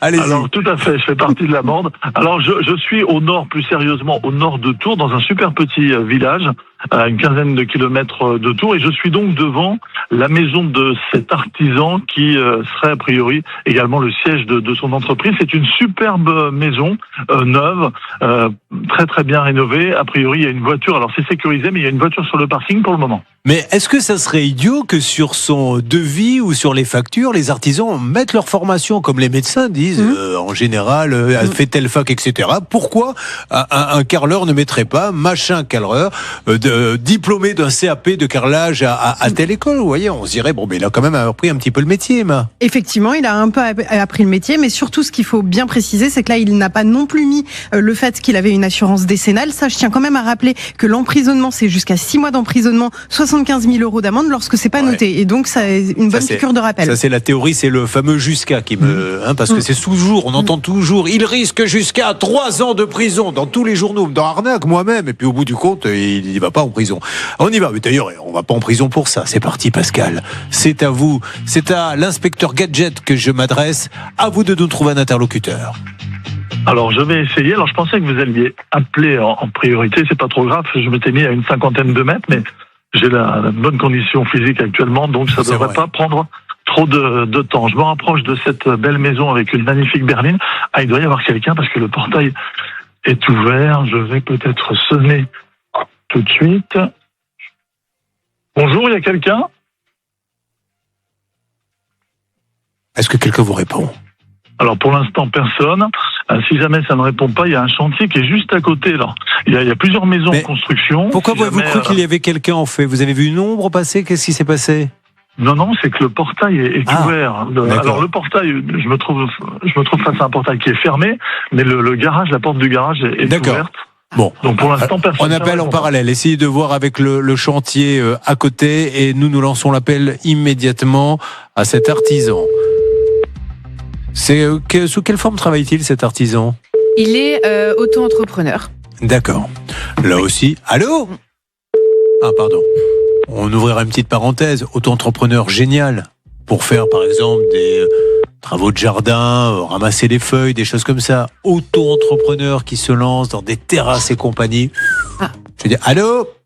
On a coupé. Alors, de votre enquête continue, on récupère Pascal ou qu'est-ce qui se passe de votre côté sur RTL, Pascal? Alors personne, là j'ai appelé plusieurs fois, j'ai élevé la voix, personne ne m'a répondu. Je peux vous dire que sa terrasse, à lui en tout cas, est magnifique. Et je vous disais tout à l'heure en aparté qu'il y avait plusieurs maisons qui étaient en construction. Comme il habite à 50 mètres, je me dis qu'avec un petit peu de chance, peut-être qu'il travaille sur ces chantiers. Donc je serai sur le chantier avec d'autres ouvriers qui n'ont peut-être rien à voir. Mais je vais quand même aller les questionner. Et ça ne répond toujours pas à la maison. Je vois personne ouvrir le garage. Donc j'avance et je reviens vers vous. Allez, ça marche. De notre côté, Stan, salle des appels RTL. Pendant qu'on avance ici en salle des appels, alors ce monsieur, on sait qu'il continue de prendre des chantiers, on l'a appelé assez récemment, donc ça devrait répondre d'une minute à l'autre. Je crois qu'il y a Céline qui est en train de démarrer un élevage de lièvres. On va demander à Johan de nous préparer un civet, c'est pas possible. Que se passe-t-il? Deuxième alerte lièvre. Je rappelle que l'alerte lièvre, c'est quand tout d'un coup quelque chose arrive comme ça, on ne s'y attendait pas. Attention, il nous rappelle, j'arrive Céline. Alors sur l'alerte lièvre, allô? Allô, Anthony? Oui. Oh, Anthony, bonjour. Anthony, vous allez être un peu surpris, mais rien de grave. C'est Julien Courbet, la radio RTL. Anthony, je suis avec votre cliente. Ah, de rien, Anthony. Bah voilà, Anthony, il n'a pas envie de nous parler, mais du coup, ça nous permet de lui laisser un message à la société Anthony Oliveira, puisque c'est je crois, il est en individuel. Entrepreneur individuel, oui. Voilà. Monsieur Oliveira. Oui, bonjour, vous êtes bien sur mon message. Alors, Veuillez me laisser un message après le bip. Très bien. On lui Une laisse. fois votre message enregistré, vous pouvez raccrocher ou tapez dièse pour le modifier. Oui, message pour la société Anthony Oliveira à Sérel, c'est la radio RTL. Monsieur, vous venez de me raccrocher au nez, c'est dommage parce qu'il n'y avait rien de très grave, on voulait simplement discuter avec vous puisque vous avez une cliente qui s'appelle Marjorie Hureau qui nous dit qu'elle cherchait un maçon et que ça s'est très mal passé. Et alors en plus de ça, mais on n'a pas encore eu le temps de le raconter, mais on va le raconter dans quelques instants, vous avez eu quelques déboires avec la caméra de surveillance après, ça, c'est de du ce détail, Oui, mais nous on s'attache aux petits détails, mais surtout puisque vous êtes là, on va faire l'alerte lièvre en même temps. C'est parti. Je vais vous expliquer ce que c'est, parce que sur un répondeur, avoir une alerte lièvre, C'est bizarre.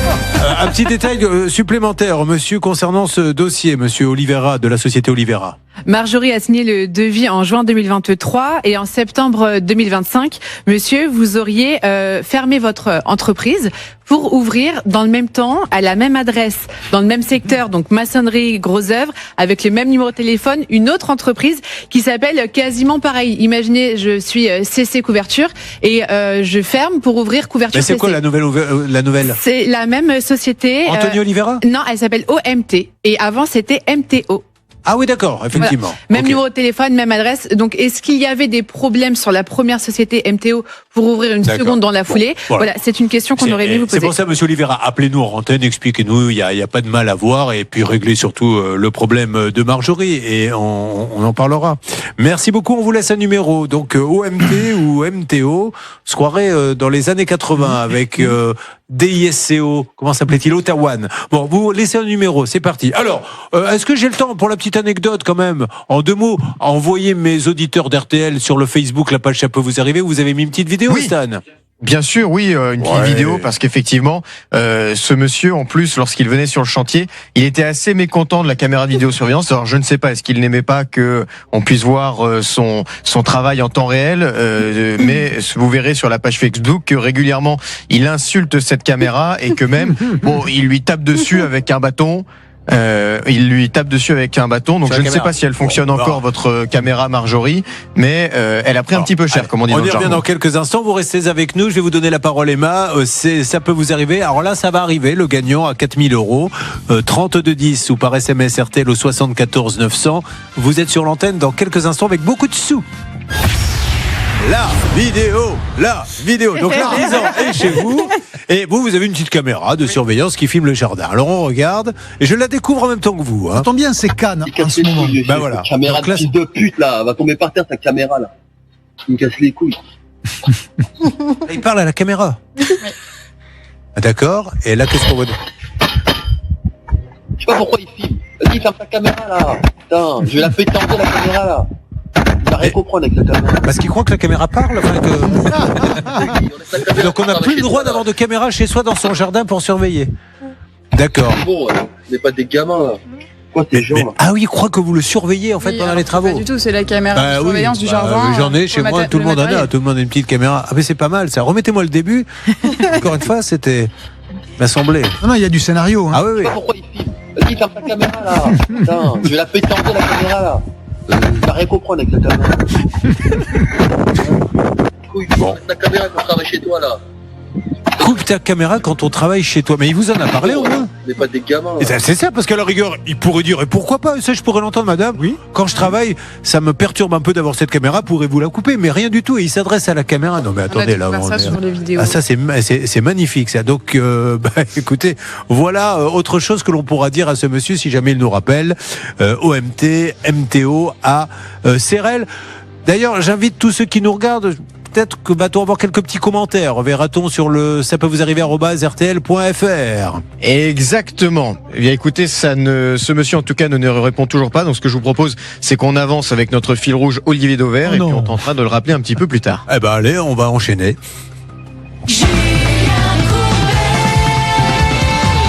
J'espère que vous avez été jeté un petit coup d'œil sur le Facebook, la page ça peut vous arriver. Hein, où vous allez voir donc l'artisan qui pose problème à Marjorie, qui s'adresse à la caméra en lui donnant des coups de bâton. C'est un truc de dingue. C'est vraiment du festival de Cannes. Allez, on avance. On a Johan, on a Marjorie, mais on a surtout notre fil rouge.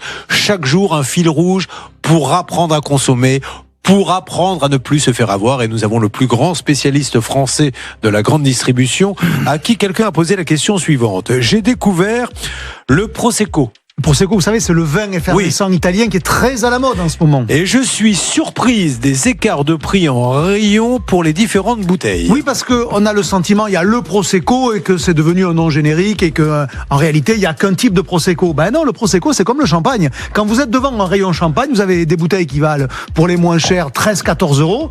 Et pour les plus chers, on peut aller sur des centaines d'euros. Ben, le Prosecco, c'est la même chose. Il y a des marques très connues, il y a des niveaux de qualité. Vous avez par exemple du brut, de l'extra brut, vous avez des bulles qui sont plus ou moins fines. Et donc, on peut avoir ce sentiment d'être perdu face à ce rayon-là, mais c'est normal qu'il y ait des écarts de prix parce qu'il y a des différences de qualité, comme il y a dans les effervescents, comme il y a dans le champagne. Donc, c'est pas, le Prosecco n'est pas un produit unique qui serait fait comme le Coca-Cola, partout de la même manière dans le monde. Il y a des vignes, il y a des vignes de qualité différentes, il y a des vinificateurs différents et donc des qualités différentes. Alors, nous merci beaucoup Olivier Dauvert. Vous continuez de lui poser les questions. Ça peut vous arriver @rtl.fr. Revenons sur le cas de Marjorie qui fait appel. Je le rappelle, un artisan. Les travaux sont mal faits. Puis il abandonne le chantier. Il veut casser la caméra de surveillance. Et puis il a fermé la société. Puis il en ouvre une autre en inversant 2 lettres. On ne comprend rien. On essaie de voir avec lui.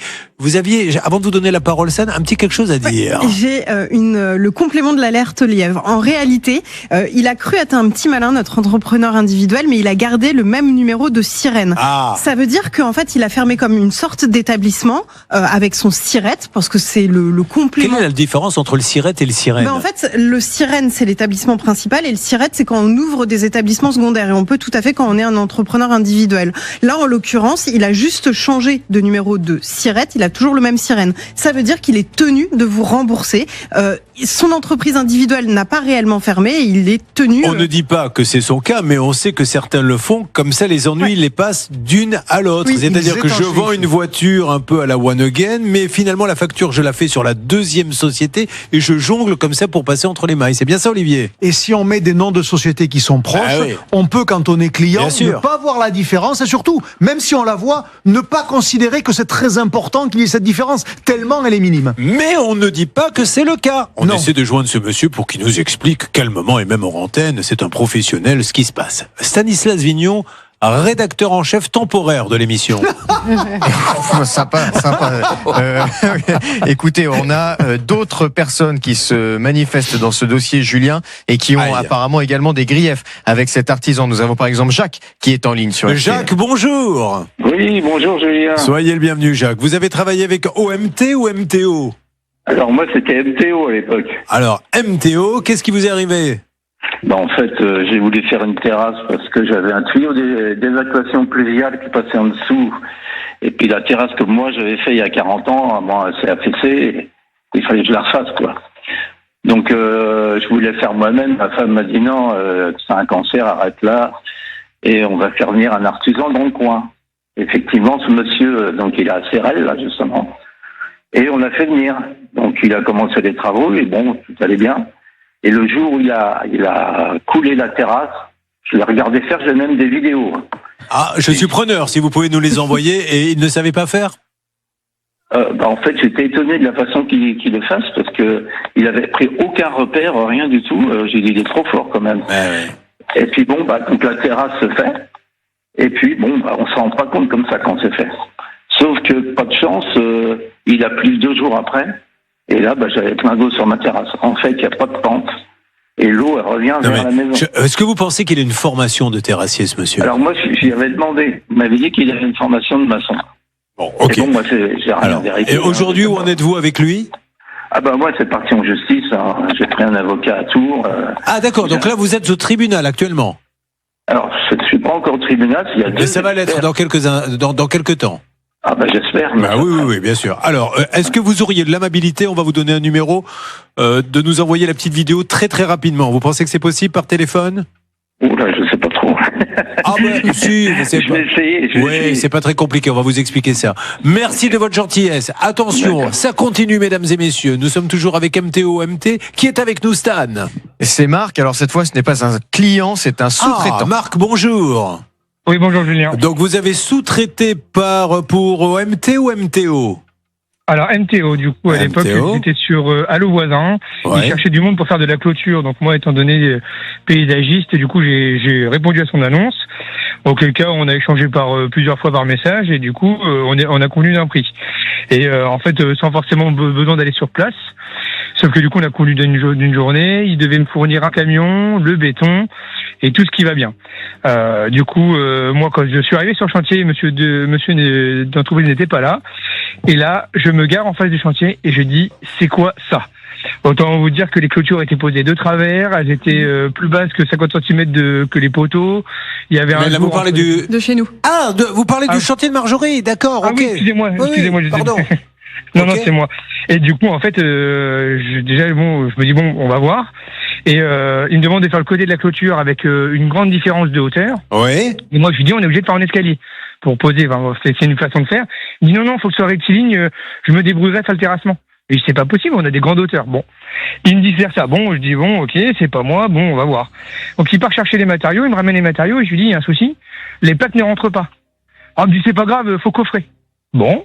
Je dis, moi je fais pas ça. Et on s'est un peu pris la tête, je lui dis, faudrait rappeler le fournisseur, vous vous débrouillez. On s'est un peu pris la tête et en fait, au bout d'un moment, ce qui s'est passé, c'est que il y a eu trop de choses qui sont accumulées.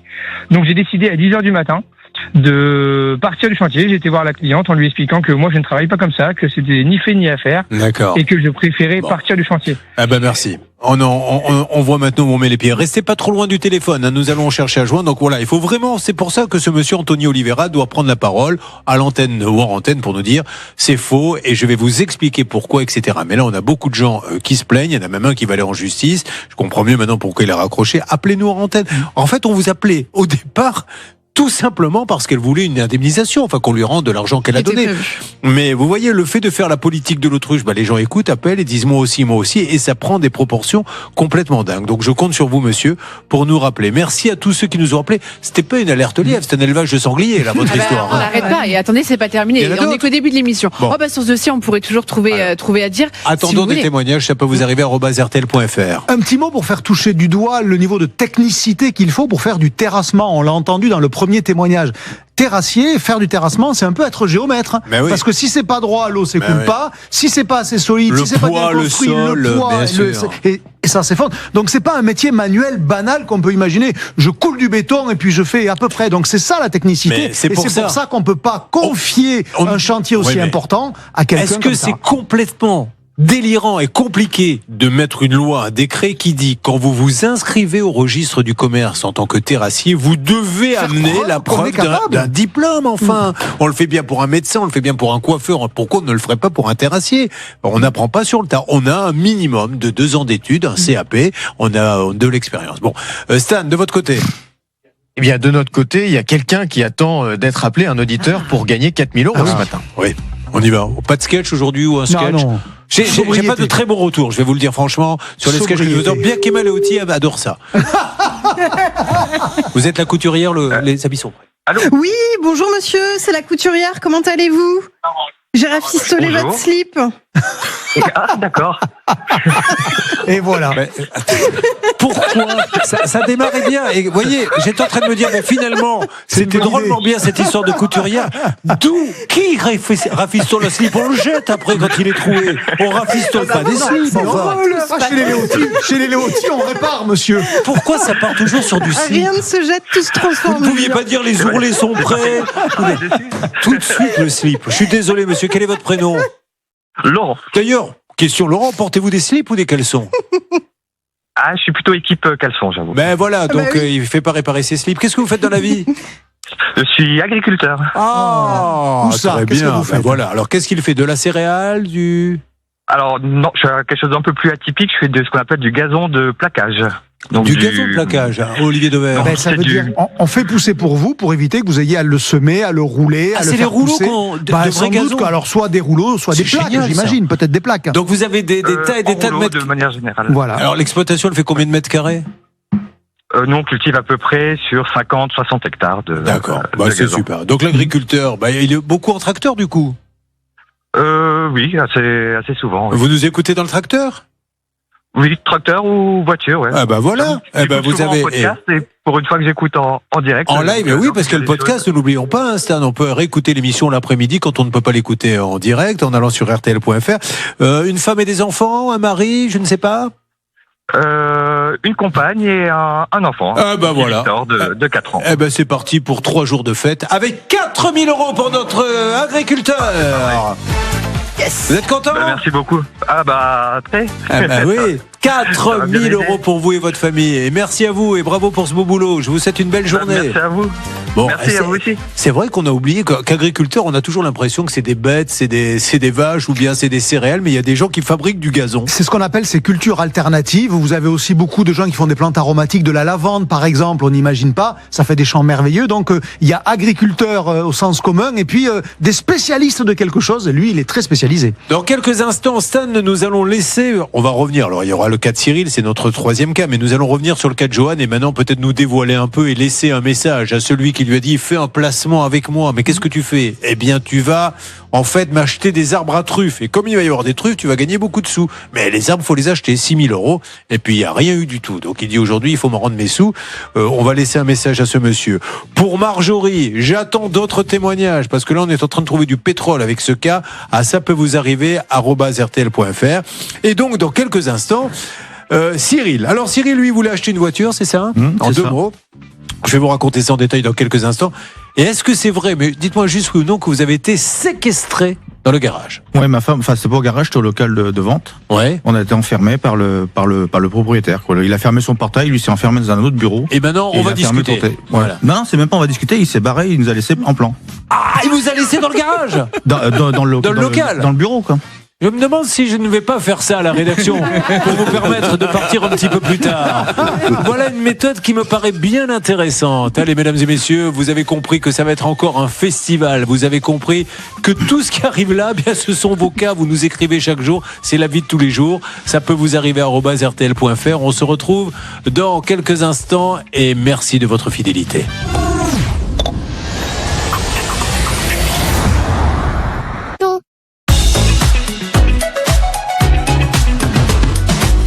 Il est 11h, nous sommes en direct sur M6, c'est le moment tant attendu de la grande démonstration d'Olivier Dauvert, le spécialiste conso. Et je vais vous montrer ce qui se cache derrière les promesses de bons d'achat et de jeux que vous voyez parfois passer sur les réseaux sociaux. Alors on va commencer par une publicité que vous avez peut-être vue, que certains ont vue, il y en a plein qui ressemblent à ça. On vous propose de gagner 1 000 € en bons d'achat chez Intermarché.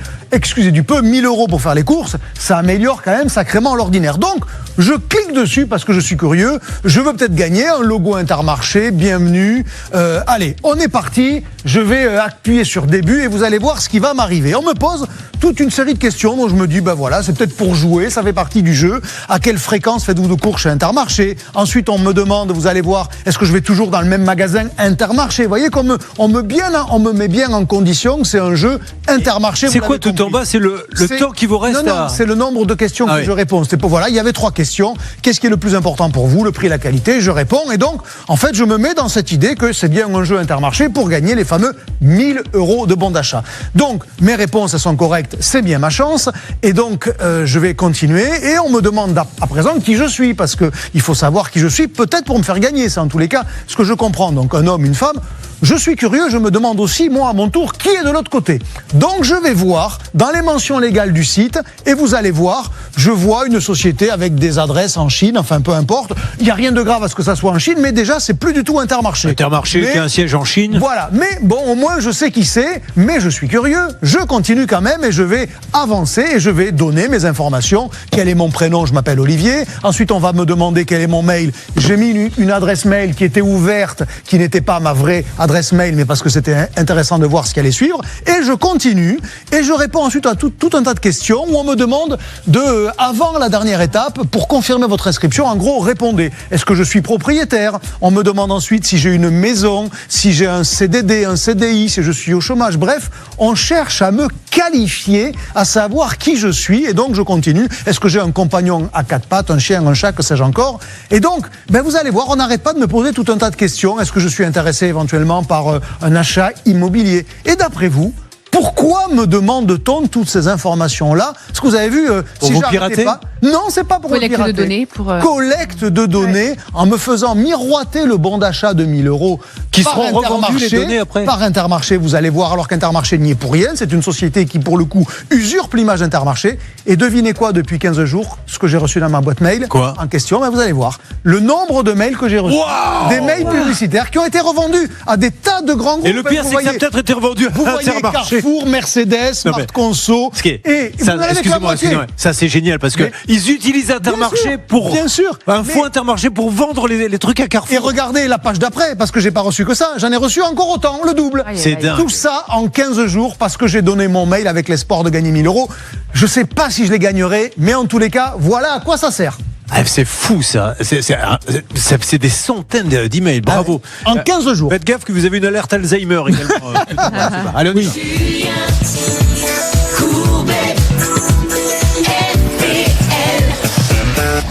Cet homme est fou. C'est un grand malade. Il est irresponsable. Nous ne le laissons plus faire. Voilà ce qui se dit de moi dans les couloirs d'RTL, où l'on a dit on coupe le robinet au gain. Tu ne peux pas dépenser de l'argent comme ça. Eh bien, je vais vous montrer que je suis un rebelle. Je remets 4 000 € pour... 4 000 €, comment fait-on pour les gagner? Alors 5 000 me dit-on. Alors il y a RTL qui envoie le jingle 4 000, et puis les autres disent non 5 000. Allons sur 5 000, c'est pas mon argent, je m'en moque. Allez 5 000, c'est 50 €. Mais moi, j'ai une facilité à dépenser l'argent des autres. Allez-y. On appelle tout de suite RTL au 32 10, c'est 50 centimes d'euros la minute, où on envoie RTL par SMS au 74 900, 99 centimes par SMS. J'aurais dû dire 60 000, quel idiot. 5 000, 32 10, SMS RTL au 74 900. Il est 11h, presque 5 minutes. Nous avons Johan, qui a un super restaurant, je tiens à vous le dire, mais qui a investi dans les truffes et qui n'a eu aucun retour sur investissement. Je propose, Stan, tout de suite qu'on laisse un message à ce monsieur, car nous ne nous sommes pas encore identifiés, mais je vois que ça bouge beaucoup là-bas, je vous redonne la main. Juste avant, je voudrais bien faire un petit détour quand même du côté de notre Pascal Normand sur le dossier de Marjorie, vous savez, avec cet artisan qui nous a raccroché au nez un petit peu plus tôt dans l'émission sur RTL. On n'est pas tout à fait sûr, mais Pascal est devant un chantier et se dit que il s'agirait peut-être de l'artisan en question. Ça vaut peut-être le coup, allez-y, Pascal. Eh bien, d'aller l'interpeller et de lui poser la question. C'est parti, Pascal, on vous écoute. Vous êtes du côté de Sérel. C'est à vous. Oui, tout à fait, à 2 km. D'ailleurs, ça m'avait attiré l'attention ce chantier parce que juste à l'entrée du village, il y avait un camion-ben avec 2 personnes qui travaillaient justement sur une terrasse. Donc j'avais fait déjà le rapprochement. Là, j'étais dans le village de Sérel. On m'a bien confirmé qu'il avait un camion-ben, un Mercedes sans aucun logo dessus. Et là, en regardant la vidéo de la caméra, quand il parle tout seul à la caméra, bon, il a l'air de ressembler un petit peu, mais je n'en suis vraiment pas persuadé. Donc c'est pour ça que j'attendais votre feu vert. Allez-y. Le long d'une départementale. C'est parti. Ça ressemble un petit peu. Peut-être qu'on va se... Alors ce monsieur, on lui a téléphoné, il a raccroché au nez, il pensait peut-être que c'est une blague, mais il ne sait pas peut-être qu'il s'est passé tout ça. Vous êtes Anthony? Je cherche Anthony Ferreira. Oliveira, pardonnez-moi. Oui. Ah, père, il n'y a pas d'Anthony, parce que comme vous faites une terrasse et vous avez un camion-ben, vous ne connaissez pas ce maçon? Pas du tout. Bon, bah tant pis, merci beaucoup. Dans fausse piste, en tout cas, désolé. Ça se fait, il n'y a aucun souci. Bon, vous savez, Pascal, c'est pas facile. Il fait des enquêtes de voisinage à droite à gauche et des fois, il retrouve des gens, mais alors par hasard, le hasard le plus total. On continue. Donc maintenant, je vous réexplique. Donc Johan a fait un investissement. Il voit sur les réseaux sociaux, investissez dans les truffes, vous me donnez 6 000, il y a des arbres qui sont à vous et toutes les truffes qui remontent, on vous envoie des sous. On lui envoie rien ou quasiment rien. Et d'ailleurs, de manière plutôt sympa, celui qui propose cet investissement dit, je vais vous rembourser votre apport de 6 000, on n'en parle plus, il n'a pas touché un centime. Et le pauvre, comme il avait besoin de cet argent, grand collectionneur de cartes Pokémon, il a dû en vendre beaucoup pour arriver à survivre et à se lancer dans l'achat du restaurant, qui est super d'ailleurs. On laisse un message donc à ce monsieur pour essayer de savoir. D'ailleurs, si vous-même vous reconnaissez dans cet investissement, s'il vous plaît, tout de suite, un petit mot, ça peut vous arriver à @rtl.fr. Orange, bonjour. Je laisse un message. La personne que vous essayez de joindre n'est pas disponible. Veuillez laisser votre message après le bip. Oui, bonjour, je cherche à joindre le domaine de la truffe noire et son président, un professionnel, Michael Maud, M-A-U-D, qui se trouve à Bayac. Alors je crois que le siège social pourrait être ailleurs, mais en tout cas à Bayac, le SAS domaine de la truffe noire, monsieur, on vous appelle parce que vous avez proposé des investissements sur de la truffe. Malheureusement, ça n'a rien donné et vous avez proposé, ce qui est tout à fait normal, de rembourser Johan Audran qui est à côté de nous. Et il n'a rien touché. Donc je reviens vers vous. Merci beaucoup. On vous laisse un numéro. Vraiment, si vous vous reconnaissez dans cet investissement, tout de suite, mesdames et messieurs, ça peut vous arriver à @rtl.fr. Pour Marjorie, on essaie par tous les moyens de joindre donc cette double société. Redites-nous parce que quand on a eu, vous savez, l'alerte lièvre, on a jonglé entre deux sociétés. La première société qu'il a montée, elle s'appelait comment ? MTO. Vous, c'était MTO ? Oui. D'accord. MTO. Ça, il est encore inscrit quand il fait les travaux chez elle ? Oui, il a encore MTO, tout à fait, la société est active.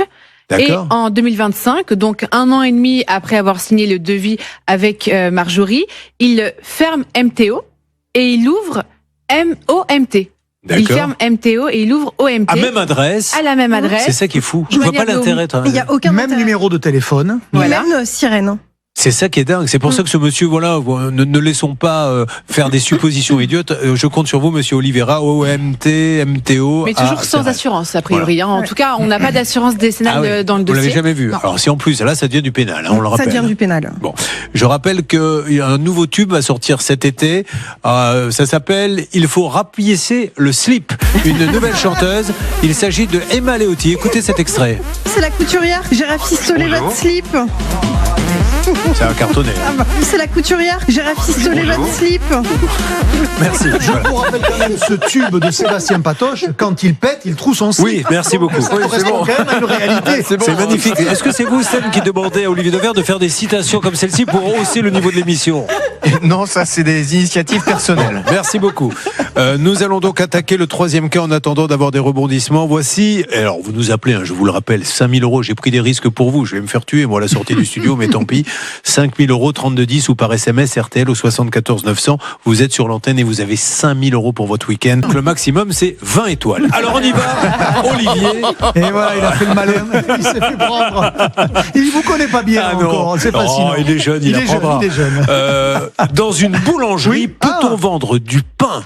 Ah oui, de la veille, c'est pas bête, sans me le dire. C'est pas bête comme question, parce que qu'est-ce qui oblige en fait un boulanger à vous donner la date de cuisson du pain? Ben rien, voilà, donc c'est aussi bête que ça. Alors vous avez droit après de le trouver bon, pas bon, et de pas revenir dans la boulangerie, mais dans l'absolu, rien n'oblige donc un boulanger de vous dire que le pain qu'il vous propose est du pain de la veille. Alors pourquoi cette question a été posée? J'imagine parce que il y a quand même une tradition dans les boulangeries ou même dans les rayons pain des grandes surfaces, c'est de brader le pain de la veille, le pain dur, parfois qui est rassemblé avec 20-30 baguettes dans un grand sac pour des animaux par exemple. Et donc en fait dans l'imaginaire populaire, le pain de la veille est un pain qui vaut moins cher. Donc si on vous le met dans les paniers gaspillés, le pain? Oui, bien sûr, ça se met parce que en réalité le pain qui a un jour, il est plus aussi bon que le pain tout frais. Je sais que souvent les clubs de chevaux ou les associations viennent chercher de ça. Viennent chercher le pain pour les animaux. Ça arrange tout le monde parce que eux, ils ont de la nourriture pas très chère et le magasin de toute façon, il sait bien qu'il peut pas vendre une baguette défraîchie au prix d'une baguette fraîche. Mais dans l'absolu, donc pour répondre à la question, rien n'oblige à indiquer que c'est du pain de la veille ou même de l'avant-veille, soyons fous. Johan me dit, moi dans mon restaurant, régulièrement, je sers du pain de l'avant-veille et c'est impossible. Vous le faites vous-même? Non. Il y a un bon boulanger à côté. Exactement. Un vrai artisan. Voilà. Il est super son restaurant. J'aimerais bien qu'on mette une petite photo sur le Facebook. Il a un resto qui tourne. C'est génial ça. Donc, mais vous le faites tourner en permanence ou c'est à des moments précis? La clientèle demande. Est-ce qu'on peut tourner? Ouais, du coup on fait tourner. Ah bah très bien. Voilà. Tu m'étonnes. Bah oui, évidemment. Ou quand quelqu'un paye pas l'addition, on le tourne comme ça. La porte de sortie, elle est de l'autre côté. Bravo. Mais ceci étant dit, je posais la question tout à l'heure sur la machinerie. Ça doit être quand même un coût parce que pour faire tourner un resto, il doit y avoir un sacré moteur. Hein. Oui, il y a un sacré moteur. Bon, on avance. Donc, pour l'instant, sur Johan, j'ai laissé mon petit message à la SAS domaine de la truffe noire de Michael. Pour Marjorie, on est toujours à la recherche de ce monsieur. J'aimerais bien qu'on jette un petit coup d'œil du côté de la salle, non pas des appels, mais des journalistes pour voir si sur ça peut vous arriver @rtl.fr. On n'a pas eu d'autres petits lièvres qui sont arrivés. Exactement. Alors on regarde tout ça et puisque vous parlez de la boîte mail, j'en profite pour vous dire qu'on est en train de préparer un petit peu des émissions spéciales, notamment sur tout ce qui est litige esthétique, Julien. Vous savez, avec esthéticienne, coiffeur, perruque, que sais-je, massage ou autre. Tout de suite, si vous avez un litige d'ordre esthétique, ça peut vous arriver. @rtl.fr. Dépêchez-vous, il ne reste plus que quelques semaines d'émission avant la coupure de l'été et surtout, laissez bien votre numéro de téléphone. Bon, alors, qu'est-ce qu'on se dit maintenant pendant que nos amis appellent pour gagner 5 000 € cash, 3210 ou SMS au 74 900. Très rapidement, la vidéo du monsieur qui tape sur la caméra. Parce que vous l'avez vérité. Si vous n'étiez pas là, elle a un problème, Marjorie, avec une société. Alors, une société qui change de nom et compagnie. Et regardez, l'ouvrier travaille chez elle, l'artisan. Et voilà, il veut péter la caméra. Il croit qu'elle le filme alors que c'est une caméra qu'elle a en permanence pour surveiller son jardin. Travaille chez toi, là. Il donne des coups en plus. C'est bon, mais pas des gamins, là. Quoi, ces gens? C'est pas, mais les gens sont pas bien. Bon, c'est quand même, c'est quand même dingue cette histoire. Alors, où en est-on sur ce dossier? Stan, on va voir, on va faire un petit point parce qu'il est quand même très chaud et on a Pascal Normand qui mène son enquête là-bas. Allez, les dernières minutes, bien sûr, sur RTL et M6.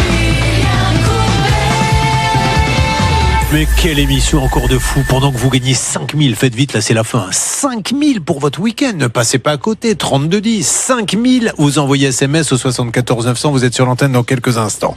Marjorie, avec cet artisan qui change de nom de société, mais à la même adresse, même numéro de téléphone, même numéro sirène. Il doit la rembourser, il ne la rembourse pas. On le voit sur des vidéos Facebook en train de casser les caméras de surveillance chez Marjorie. On n'arrive pas à le trouver. Mais vous, Pascal, vous vous battez là-bas à Sérel. On a eu plein de témoignages de gens qui disent moi aussi j'aimerais bien le retrouver. Alors oui, moi je me suis baladé un petit peu dans le village. Alors pour être honnête, il n'y a pas grand monde, mais je suis quand même tombé sur 2 témoins assez intéressants. Il y a une dame qui me dit, elle veut garder évidemment de l'anonymat, elle le connaît, et elle m'explique qu'elle a des travaux à faire, mais que jamais elle ne fera appel à cet artisan puisqu'elle connaît son passif et notamment les problèmes avec les travaux. Elle m'explique également qu'il a des problèmes avec la mairie, avec le voisinage. Et puis j'ai une autre témoin qui me dit, moi j'ai fait quelques petits travaux, ça s'est bien passé. En revanche, je ne veux plus le fréquenter.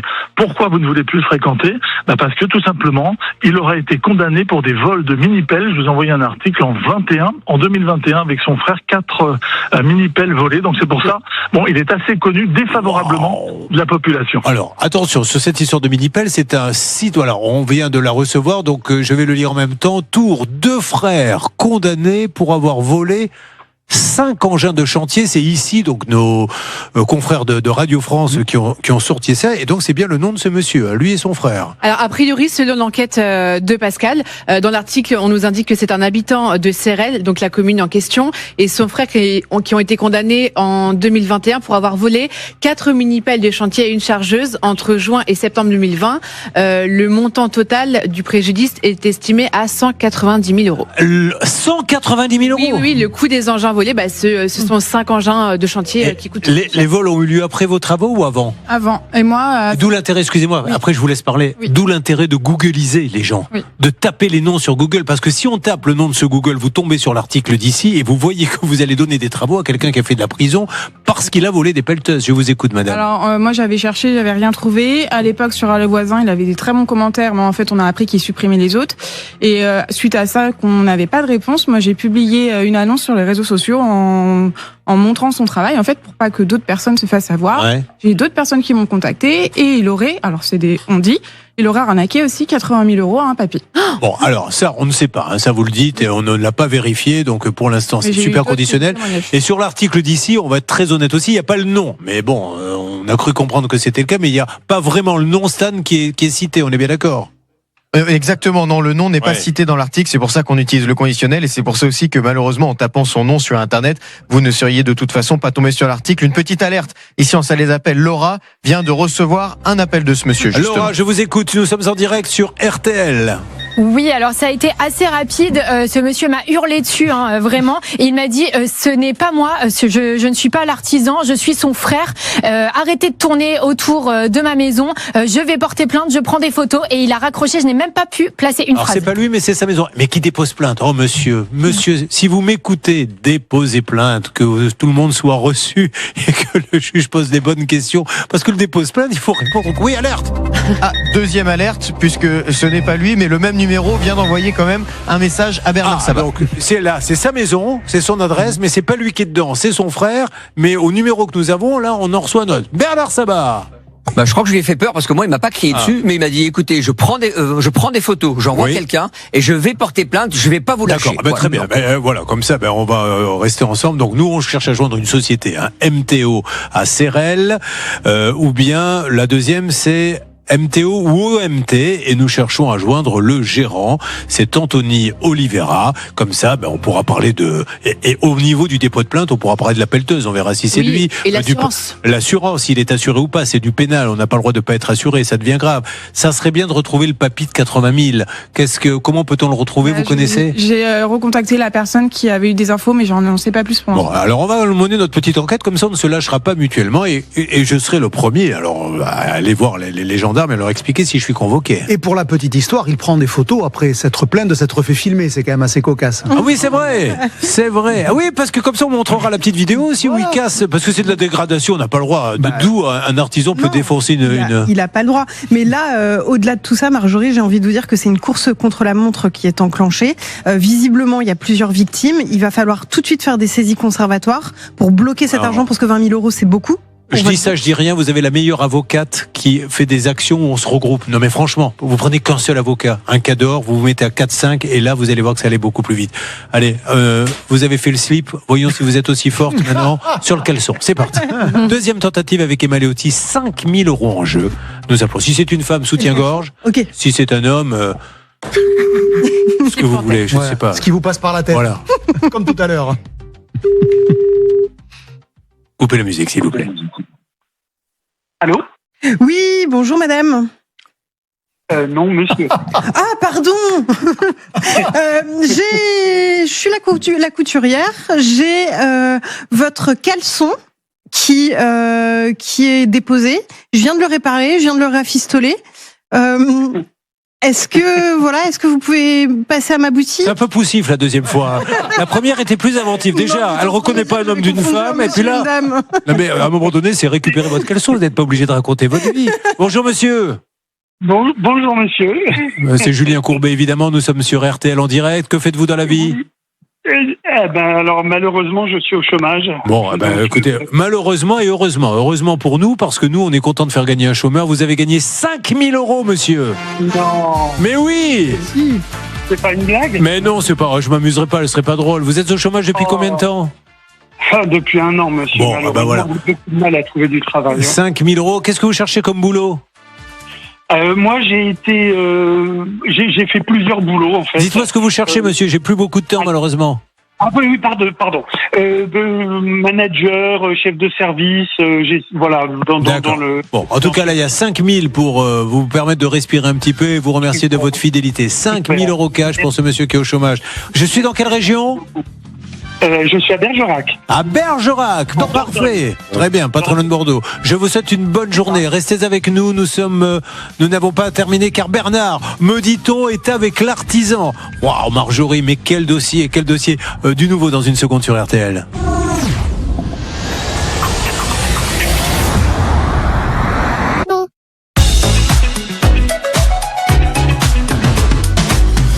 Mesdames et messieurs, tout de suite, breaking news, parce que là, on a traité un cas, si vous venez nous rejoindre dans la je viens de renverser de l'eau partout, voilà, c'est une catastrophe, mais c'est pas grave.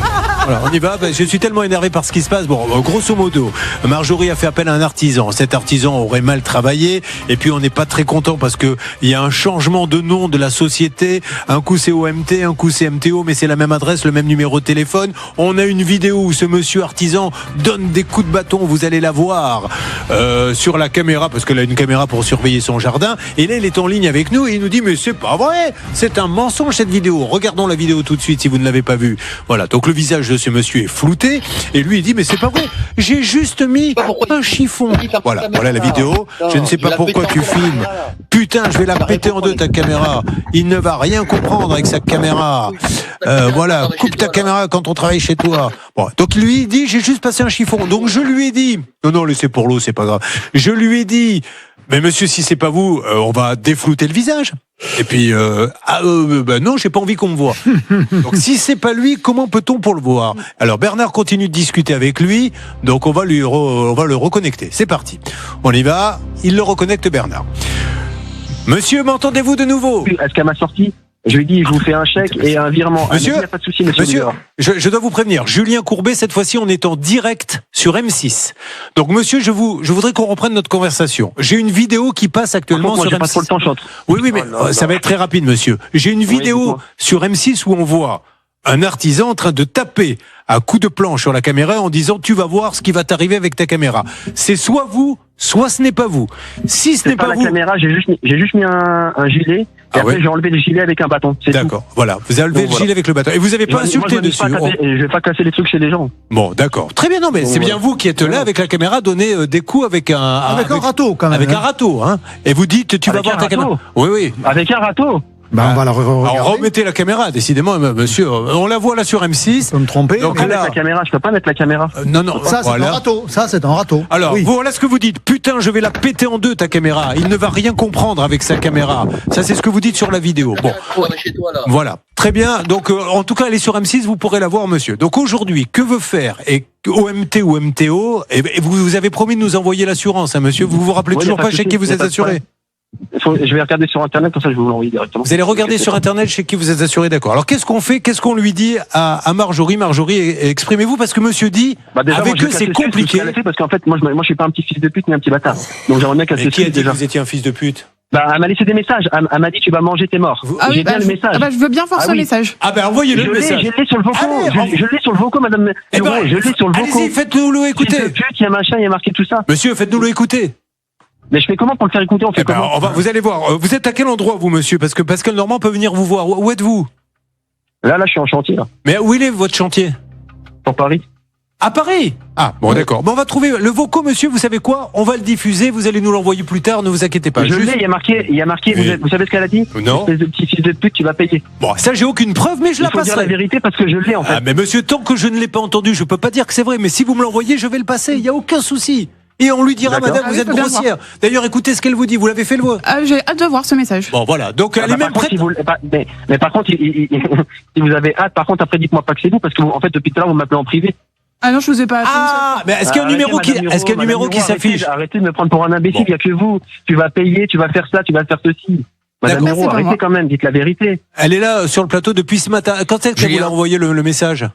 Attendez, je regarde. En même temps. Parce que si c'est ce matin, c'est pas elle. Quelqu'un d'autre qui a eu des soucis. C'est pas elle, parce qu'elle est avec nous depuis, elle est arrivée vers 8h, 8h30. Alors, elle s'est installée sur le plateau vers 9h et 10h44. Alors, mais ça peut pas être elle, monsieur. Vous savez pourquoi? Parce que là, on est en direct à 10h44, on était en direct et les téléphones sont interdits. 10h44 et donc je sais plus à quel. Voilà. Après, j'ai des messages. Donc c'est pas elle, monsieur, qui vous l'a envoyé, c'est quelqu'un d'autre. Je sais pas si c'était justifié ou pas. Bernard Sabat, vous vouliez dire? Oui, juste les appels privés, si vous parlez d'appels privés, c'est moi qui les faisais parce que malheureusement avec mon téléphone normal, vous me raccrochiez au nez systématiquement. Donc il n'y a pas de confusion, s'il y a plusieurs appels privés, c'était donc moi, mais pas d'insulte évidemment. Il y a un imbécile qui vous a insulté, je ne sais pas qui c'est, mais ce n'est pas elle, monsieur. Bon, alors, on y reprend. Est-ce que un coup c'est vous, un coup c'est... Moi je vais pas rester 1h30 au téléphone en fait. C'est ça le problème. Mais monsieur, ça fait 2 ans que ça dure en fait ce chantier. Non mais monsieur, si vous voulez pas nous parler, nous on continue. Nous on fait une enquête sur OMT, MTO, etc. On essaie de savoir ce qui se passe. Moi m'attendez, je vais rappeler Madame Miro et après je vais trouver un arrangement avec elle. Bon, super. Est-ce que vous pouvez l'appeler là maintenant tout de suite hors antenne? Non. Là. Autrement, elle m'appelle, j'ai pas son numéro. Attendez, Stan, si vous me parlez en même temps, ça, je ne comprends pas ce qu'il dit. S'il vous plaît, ne me parlez plus. Laissez-moi faire, s'il vous plaît, parce que je n'y arrive pas. Je veux bien essayer, mais je n'y arrive pas. Donc, monsieur, est-ce que vous pouvez l'appeler, s'il vous plaît, hors antenne? Maintenant. Est-ce que c'est possible qu'elle m'appelle elle, parce que j'ai pas son numéro? D'accord. Alors, elle vous appelle tout de suite et ça sera pas à l'antenne. Ça sera entre vous et elle. Donc on va décrocher, gardez votre téléphone. Vous venez de reconnecter votre téléphone. Alors allez-y, vous vous mettez dans un coin et vous l'appelez s'il vous plaît. Je vais où? Je vais vous trouver un coin. Qu'est-ce qu'il y a là-bas derrière? Venez avec moi, madame. Il y a un petit coin là. Je vais vous prouver. Ne suivez pas, malheureuse. Bon, on y va. Stan, je vous écoute. Excusez-moi. Ce monsieur, a priori, a une proposition, c'est Bernard qui me le souffle, de 7 000 €. J'espère qu'il vous fera la même hors antenne, Marjorie. D'autre part, puisque j'aurais bien aimé qu'on lui repose quand même la question concernant, parce qu'on l'a fait hors antenne il y a quelques minutes, concernant les mini-pelles. Julien, vous savez, cet article que nous avons lu d'ici tout à l'heure. Il a dit, c'est pas moi. Pascal Normand, sur place, mène son enquête. Il n'a pas tout à fait les mêmes informations. Pascal, monsieur, vous redites que c'est pas vous les pelles avec votre frère, hein? Ah non, mais il a raccroché, quel couillon, bien sûr. Pascal Normand, je vous écoute. Votre appel a été mis en attente. Non, mais raccrochez. Il est en train de parler à la dame. Pascal Normand, je vous écoute. Oui, alors moi, les 2 témoins que j'ai vus ont été catégoriques. Je suis resté à une dizaine de minutes avec chaque témoin. D'ailleurs, l'article et la condamnation et les vols, il n'y a pas de nom, donc il faut vraiment connaître la condamnation pour aller sur cet article. Et la dame m'a dit, moi, je veux pas intervenir en direct. Je suis quasiment sûr de son témoignage. Elle m'a dit, moi, je prendrai jamais cet artisan. Il a été condamné pour un vol de mini-pelle. La deuxième également. Et une des témoins, son mari est bien placé. On peut vraiment lui faire les deux. On peut leur faire confiance. Écoutez, ce monsieur, dans ces cas-là, si vous en savez plus, on va essayer de retrouver le jugement. Il nous faut un peu de temps, ça sort pas comme ça. Ou le jugement, ou contacter le journaliste Jean Rino qui avait écrit l'article à l'époque. Allez, on avance. Quelle émission, hein? Magnifique. Dans quelques instants, ça va être vous, Manuel. Ça va? Ça va. Voilà, tranquille, vous voyez, on s'énerve tous, mais il y a des gens quand même qui gardent un peu leur calme. Dieu merci. Manuel, dessinateur, projeteur en architecture. Pardon, alors attendez, on me dit, que se passe-t-il? Juste avant d'entamer le nouveau dossier. Oui, on revient, j'ai l'impression que voilà, l'appel s'est pas forcément très bien passé. On a toujours monsieur Oliveira qui est en ligne avec nous et qui nous dit que Marjorie demande 8500. C'est vrai, Marjorie? C'était 7500 et ensuite c'était 8500. On reste sur les 7500. 7500, monsieur, est-ce que ça vous va? Comment? 7500. Non, moi c'était 7 000 €, je vous l'ai dit tout à l'heure, monsieur. Je suis quelqu'un de correct. Non, pas 22. Alors, Marjorie, juste monsieur, laissez-moi parler, j'explique à Marjorie. Non, moi je non, Marjorie, vous faites comme vous voulez. Moi, je vous le dis par expérience, mais vous n'êtes pas obligé de me faire confiance. 7 000, moi, je prends. Je prends, mais quand? Qu'est-ce que je non, mais ça, la Marjorie, s'il vous plaît, laissez-nous faire les choses step by step. Monsieur, 7 000 €, est-ce que ça vous va? Oui, c'est bon, mais par contre, ça ne change plus le prix. Hein. Non, vous avez vu, je vous garantis, 7 000, monsieur. Parce que je connais, vous avez vu comment c'est. J'ai bien compris. C'est une sacrée arnaqueuse, on l'a bien compris. Monsieur, 7 000 €, ça vous va? Quand c'est que vous pouvez les payer? Je vais faire un virement là. Je vais parfait. Faire un virement. Et comme ça, on n'en parle plus. Et après, si elle vous réclame plus, moi, je la prendrai pas. C'est terminé. Ah non, mais moi, c'est pas ça. Moi, ce qui va se passer, c'est quand je fais le virement, elle me fait un papier comme quoi je vais donner l'argent. Exactement. Quand elle a l'argent sur le compte. C'est ça. Non, mais c'est pas ça. Hein. Si. Elle a les 7 000 et elle s'engage aujourd'hui à la télévision, une fois que les 7 000 sont arrivés sur son compte, à vous faire un mot en disant il n'y aura plus de poursuite, plus rien. C'était prévu à la D'accord? Ouais, d'accord, monsieur? Il n'y a pas de souci. Monsieur, je me dois de vous. Est-ce que c'est possible? Je peux la rappeler si elle peut m'envoyer son RIB et puis je la rappelle. Vous lui envoyez le RIB là, dès aujourd'hui. Vous n'avez pas besoin de l'appeler. Voilà. Elle vous envoie le RIB et vous lui faites 7 000, on n'en parle plus et vous aurez le papier. Et si vous n'avez pas le papier, vous m'appelez, je lui exigerai le papier. Non, mais moi ce que je vais faire, je vais me déplacer carrément chez elle. Si vous voulez. Ah oui, moi je m'amuse pas à faire n'importe quoi. Monsieur, ça marche, on fait comme ça. Je vous repose pour un virement, il n'y a peut-être pas besoin de se déplacer, monsieur. Excusez-moi, les uns les autres. Ok, vous faites comme vous voulez. Je peux pas faire mieux, parce que là, on peut y passer 2 heures, Céline, sur j'y vais pas, là. Si la semaine prochaine, elle n'a pas 7 000, je me permettrai de vous rappeler. Juste, je vous repose une dernière question, monsieur, parce que c'est important, parce que je ne veux pas vous diffamer, parce que vous allez m'attaquer en justice après. Vous me garantissez à 200% que l'histoire des pelleteuses, ce n'est pas vous et votre frère. C'est pas moi l'histoire des pelleteuses, je sais pas pourquoi vous dites l'histoire des pelleteuses. Parce qu'il y a un article qui dit que 2 artisans, qu'est-ce que dit exactement l'article d'ici? On va vous le dire. Il y en a plein d'artisans à Tours. D'accord, mais je sais pas. Tout le monde dans le village dit que c'est vous, c'est pour ça que je vous demande, c'est important. Un habitant de Sérel et son frère ont été condamnés, donc c'était en 2020, pour des vols de 4 mini-pelles de chantier et une chargeuse pour un montant du préjudice de 190 000 €. Vous en avez entendu parler de cette histoire? C'est pas moi. Je peux vous dire que c'est pas moi, puis voilà. Bon, on va demander on va essayer de se renseigner auprès du journaliste ici pour qu'il nous dise de qui il s'agit, parce qu'il n'y a pas d'histoire. Et l'assurance, vous n'oubliez pas? J'attends Madame Miro qui m'envoie son truc. Allez, ça marche. On fait comme ça. Merci, monsieur. Bon, voilà. Et Marjorie, on récupère l'appel. accepté à 7 000. C'est ce Parce qui que était là, c'est prévu Tamia. Mais en mois de janvier, mais on l'a jamais revu. voilà. Alors, on va voir ce que ça va donner. Je peux pas vous garantir que vous allez avoir l'argent, mais je vous garantis que nous, on va pas laisser tomber. Manuel, donc, un peu de calme maintenant dans ce monde de brut. Allons-y directement. C'est un nouveau cas. Merci d'être avec nous. Fin octobre, vous avez accepté un poste d'architecte dans une entreprise de bâtiment avec une promesse de CDI. Vous n'avez jamais reçu de contrat écrit, bien que vous soyez investi à plein temps. Vous bossez, pas de contrat. Vous relancez. Et puis, vous allez contacter l'URSSAF. Et là, vous allez découvrir que vous n'êtes déclaré que depuis le 12 novembre. Or, vous avez été embauché fin octobre. Donc, vous avez travaillé sans être déclaré. Mais pire, vous êtes architecte, vous avez un diplôme d'architecte. Oui, je suis diplômé d'État en architecture. Très bien. Et il n'est donc pas déclaré les premiers jours. Mais écoutez bien, Olivier Dever, vous êtes déclaré auprès de l'URSSAF comme architecte. Non, c'est pas ce que j'ai moi. Il est déclaré comme ouvrier. Ah oui, en fait, je l'ai appris voilà. après toutes les procédures. Que vous l'ayez appris ou avant, mais moi je suis obligé de dire ce qu'il est. C'est-à-dire qu'il vous a déclaré comme ouvrier. Les qualifications. 10 jours après, il n'a même pas mis architecte, il a mis une autre qualification. Bon, on verra si c'est important ou pas. Et puis, un jour, il va être licencié. Bon, vous recevez un virement de 659 € pour un mois complet. Ça paie plus l'architecture, faut dire les choses comme elles sont. Bosser un mois pour être architecte après avoir fait autant d'années d'études pour 659 €. Mais encore une surprise. Là, on va vous annoncer que vous avez été licencié le 12 janvier, soit 17 jours plus tôt, alors que vous avez continué à travailler normalement. C'est-à-dire qu'il venait chaque jour travailler comme architecte et il était déclaré comme ouvrier. Et il ne savait pas que quand il travaillait, il était déjà licencié. Est-ce que j'ai bien résumé, Céline ? C'est exactement ça. En fait, il a travaillé pendant 17 jours, je ne sais même pas comment, parce que vous étiez déjà licencié. À aucun moment, le gérant de l'entreprise l'a convoqué en disant voilà, je mets une fin à son contrat, à ta rupture, à ta période d'essai. Donc, heureusement que vous avez fait les démarches derrière, que vous vous êtes rendu compte de la situation. Et par la suite, impossible de se faire payer. Il est donc allé au prud'homme et il a gagné. Enfin, évidemment, ça a dû être de la boucherie au prud'homme. Enfin, je sais pas comment ça s'est passé, mais ça s'est pas si bien passé que ça. Ah bon ? Non. En fait, j'ai dû faire appel justement parce que la première condamnation, c'était presque une punition pour moi. J'ai gagné, mais c'était presque une punition. En appel, ils ont reconnu que. En appel, ils ont bien tout réétudié le dossier. Et ils ont vu qu'en fait, c'était. En appel. Donc de toute façon, alors ils ont été condamnés à quoi ? En l'occurrence, excusez-moi de vous avoir réveillé. Vous avez été condamné à un rappel de salaire de plus de 5 000 €, des indemnités de congés payés, des indemnités de congés payés afférents, une indemnité de licenciement sans cause réelle et sérieuse quasiment de 2 000 €. Ouais. Et voilà. Emma, nous appelons une nouvelle gérante qui n'était pas là au moment des faits, mais il n'empêche que c'est la société qui a été condamnée. Oui. Bon, on y va, c'est parti. Alors, vous voyez très rapidement, les prud'hommes, en première instance, c'est pas des vrais juges, c'est ça, c'est des gens... Ouais, ce sont des conseillers prud'homaux, en fait. Et en appel, c'est des juges. Oui. D'accord. On y va.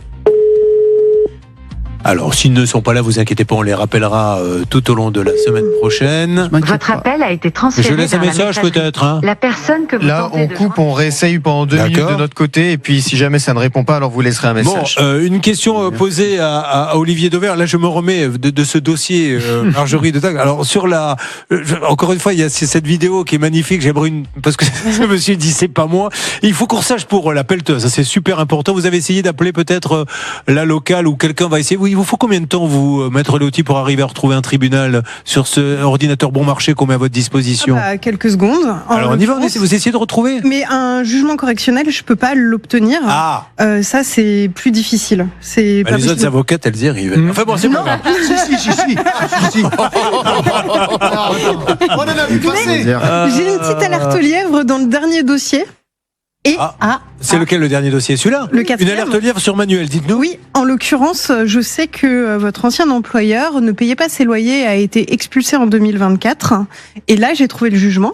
Oui. Et en l'occurrence, tout ça participe peut-être d'un petit ensemble où il ne paie pas à la fois son loyer, il ne paie pas ses salariés. Enfin, c'était une dame d'ailleurs. Ça ne m'étonne pas du tout. Non, c'était un monsieur, il s'appelait ta mère. Ta mère ? C'est son prénom, oui. Je croyais que vous étiez. Alors, attention, ce monsieur. On peut pas dire son nom de famille. Jérôme, oui. Je croyais que vous m'insultiez, c'est pour ça. Non, je ne me permettrai pas. J'ai tellement d'admiration pour vous.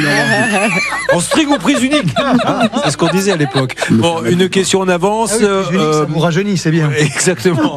Tenez, plutôt que de persifler, peut-on vendre ? C'est une photo moins chère. Oui. que le prix affiché. Regardez, tout le monde connaît normalement ces fameuses tomates cerises marocaines vendues en petite boîte à 99 centimes les 250 grammes. Et donc, on est dans cette enseigne-là, en l'occurrence Lidl, et qui les vend 79. Est-ce qu'on a le droit de s'émanciper du prix que le producteur a mis sur son produit? La réponse, elle est oui, parce que par principe, le prix est libre, c'est dans la responsabilité du distributeur, et donc en réalité, le 99 centimes que vous voyez sur la barquette est un prix indicatif, donc il pourrait même le vendre plus cher s'il le voulait, c'est pas très commerçant et ça se verrait, mais évidemment qu'il peut le vendre moins cher. Non, c'est un prix indicatif puisque le prix est fixé par le distributeur. En tout état de cause, c'est lui qui décide et c'est pas la marque, donc il peut évidemment le vendre en dessous. Comme je vous le redis, il pourrait aussi le vendre plus cher. Ça surprend, ça défrise un peu quand on voit sur l'étiquette le prix plus cher que sur le produit, mais c'est pas interdit, c'est juste anti-commercial. Allez, pour ceux qui n'étaient pas là, le super restaurant, alors Johan, ça n'a rien à voir avec son histoire, mais avec toutes ses économies, il était là pour récupérer un peu d'argent, il a ouvert un super restaurant, j'aimerais qu'on le revoie, donc il est ouvert ce soir, tout le week-end. Oui. Voilà, rappelez-nous le nom du restaurant et l'adresse. Bouillon de l'Odé. Et regardez, c'est super beau. Et il a investi. Il croyait faire un placement dans de la truffe. Il me dit bon, ça s'est très mal passé. La personne m'a dit je vais vous rembourser, mais elle ne rembourse pas. Donc nous cherchons toujours à avoir le SAS domaine de la truffe noire. Bernard. Je viens de recevoir un texto de ce monsieur. Il m'a dit pas besoin de passer à l'antenne, son virement est en cours. Voilà. J'ai dit est-ce que vous avez la date pour que je puisse rassurer Johan? Il est en train de m'écrire, donc j'attends dans les prochaines secondes une réponse officielle avec une date. Voilà, si ça arrive, on sera ravis de dire que tout va bien. Mais s'il est venu, c'est parce qu'il a un peu réclamé. Et il dit pas besoin de passer à l'antenne. Pourquoi vous êtes venu à l'antenne d'ailleurs? On les réclamait. Eh ben voilà, parce que vous les aviez déjà réclamés. Oui. Et vous les avez pas eus? Non. C'est juste pour ça qu'il est un peu passé sur l'antenne. Stan. Sachant qu'on espère vraiment que ce monsieur va tenir ses engagements parce qu'on a une autre personne qui nous a envoyé un mail à ça peut vous arriver @rtl.fr. Il écrit, on essaye de le joindre là, on a un petit peu de mal. Il s'appelle Jacques Olivier, il nous dit j'ai le même problème avec cette société à laquelle j'ai acheté 3 arbres en 2025. Je n'ai jamais rien reçu et je devais être remboursé fin avril 2026, mais je n'ai rien eu. Voilà, donc monsieur Maud, soyez sympa, réglons ça très rapidement. Et puis encore une autre, je vois un autre mail qui vient de tomber d'un Michael. En direct, hein. Ouais, ça tombe en direct. J'ai investi plusieurs centaines d'euros, plusieurs milliers d'euros pour bénéficier de truffes chaque année. Je n'ai évidemment rien reçu avant de m'apercevoir que l'adresse du domaine n'existait pas. Ouh la vache. Et c'est pour ça que quand on vous appelle, parlez-nous en antenne, mais tout de suite, parce que quand on laisse traîner les choses, on reçoit des rafales de gens qui disent moi aussi, et d'une petite affaire, ça devient une très grosse. Moi, je veux vraiment savoir pour les pelleteuses, parce que si c'est le cas, il faudra vraiment le dire honnêtement, il n'y est pour rien. Si c'est lui, c'est un sacré menteur. Voilà, c'est l'un ou l'autre, parce qu'on se rappelle quand même si on a été condamné pour avoir vendu 3 pelleteuses. Je laisse un message pour Manuel là, maintenant à la société. Alors encore une fois, c'est une nouvelle gérante, elle n'y est peut-être pour rien, mais sa société a été condamnée et doit payer. On y va, on appelle cette société qui doit des sous à cet employé qui était architecte, déclaré comme ouvrier, et il a travaillé alors qu'il était licencié. Mais on lui avait pas dit qu'il était licencié. La surprise. Je laisse un message à... Alors attendez, j'étais pas sur le bon, je m'y mets. Voilà. Est-ce que ça va répondre? Voilà, c'est parti. Bonjour, vous êtes sur la messagerie du 06. Bien. La société s'appelle GSB Global, Votre service message de bâtiment. Après le signal sonore. Une fois l'enregistrement à Paris, mais c'est une domiciliation. Je pense que c'est une domiciliation. Oui, bonjour. Un message pour GSB Global, service de bâtiment à Paris. Bon, c'est une domiciliation. C'est la télévision M6. Alors, je vous appelle car j'ai un ancien employé de GSB Global, service de bâtiment, qui vous a fait condamner au prud'homme et qui a gagné. Puisque, bon, voilà, il était licencié, il ne le savait même pas. Il était déclaré comme ouvrier, enfin, la totale. Et il n'a pas son argent. Donc, on revient vers vous dans les jours qui viennent. Je sais qu'il y a une nouvelle gérante. Alors, vous n'étiez pas là. C'est Madame Pessonnel-Jasmine. Vous êtes la gérante de GSB Global, service de bâtiment. Mais vous n'étiez pas là au moment des faits. Mais aujourd'hui, c'est vous qui êtes la gérante. Et c'est la société qui a été condamnée. Merci de nous tenir au courant. De votre côté, là-bas, on attend un rebondissement. Que se passe-t-il à venir? Sur les truffes, ça continue de discuter par texto avec Bernard Sabat. Mais c'est pas une truffe, Bernard Sabat, c'est un négociateur. Ne confondez pas tous les dossiers, Julien, s'il vous plaît. Stan, on se retrouve dans quelques instants. Et puis, assez rapidement et en direct, je pense que je ferai un AVC. Soyez là pour ce moment, à tout de suite. Ne bougez pas. Ça peut vous arriver, revient dans un instant. Michou.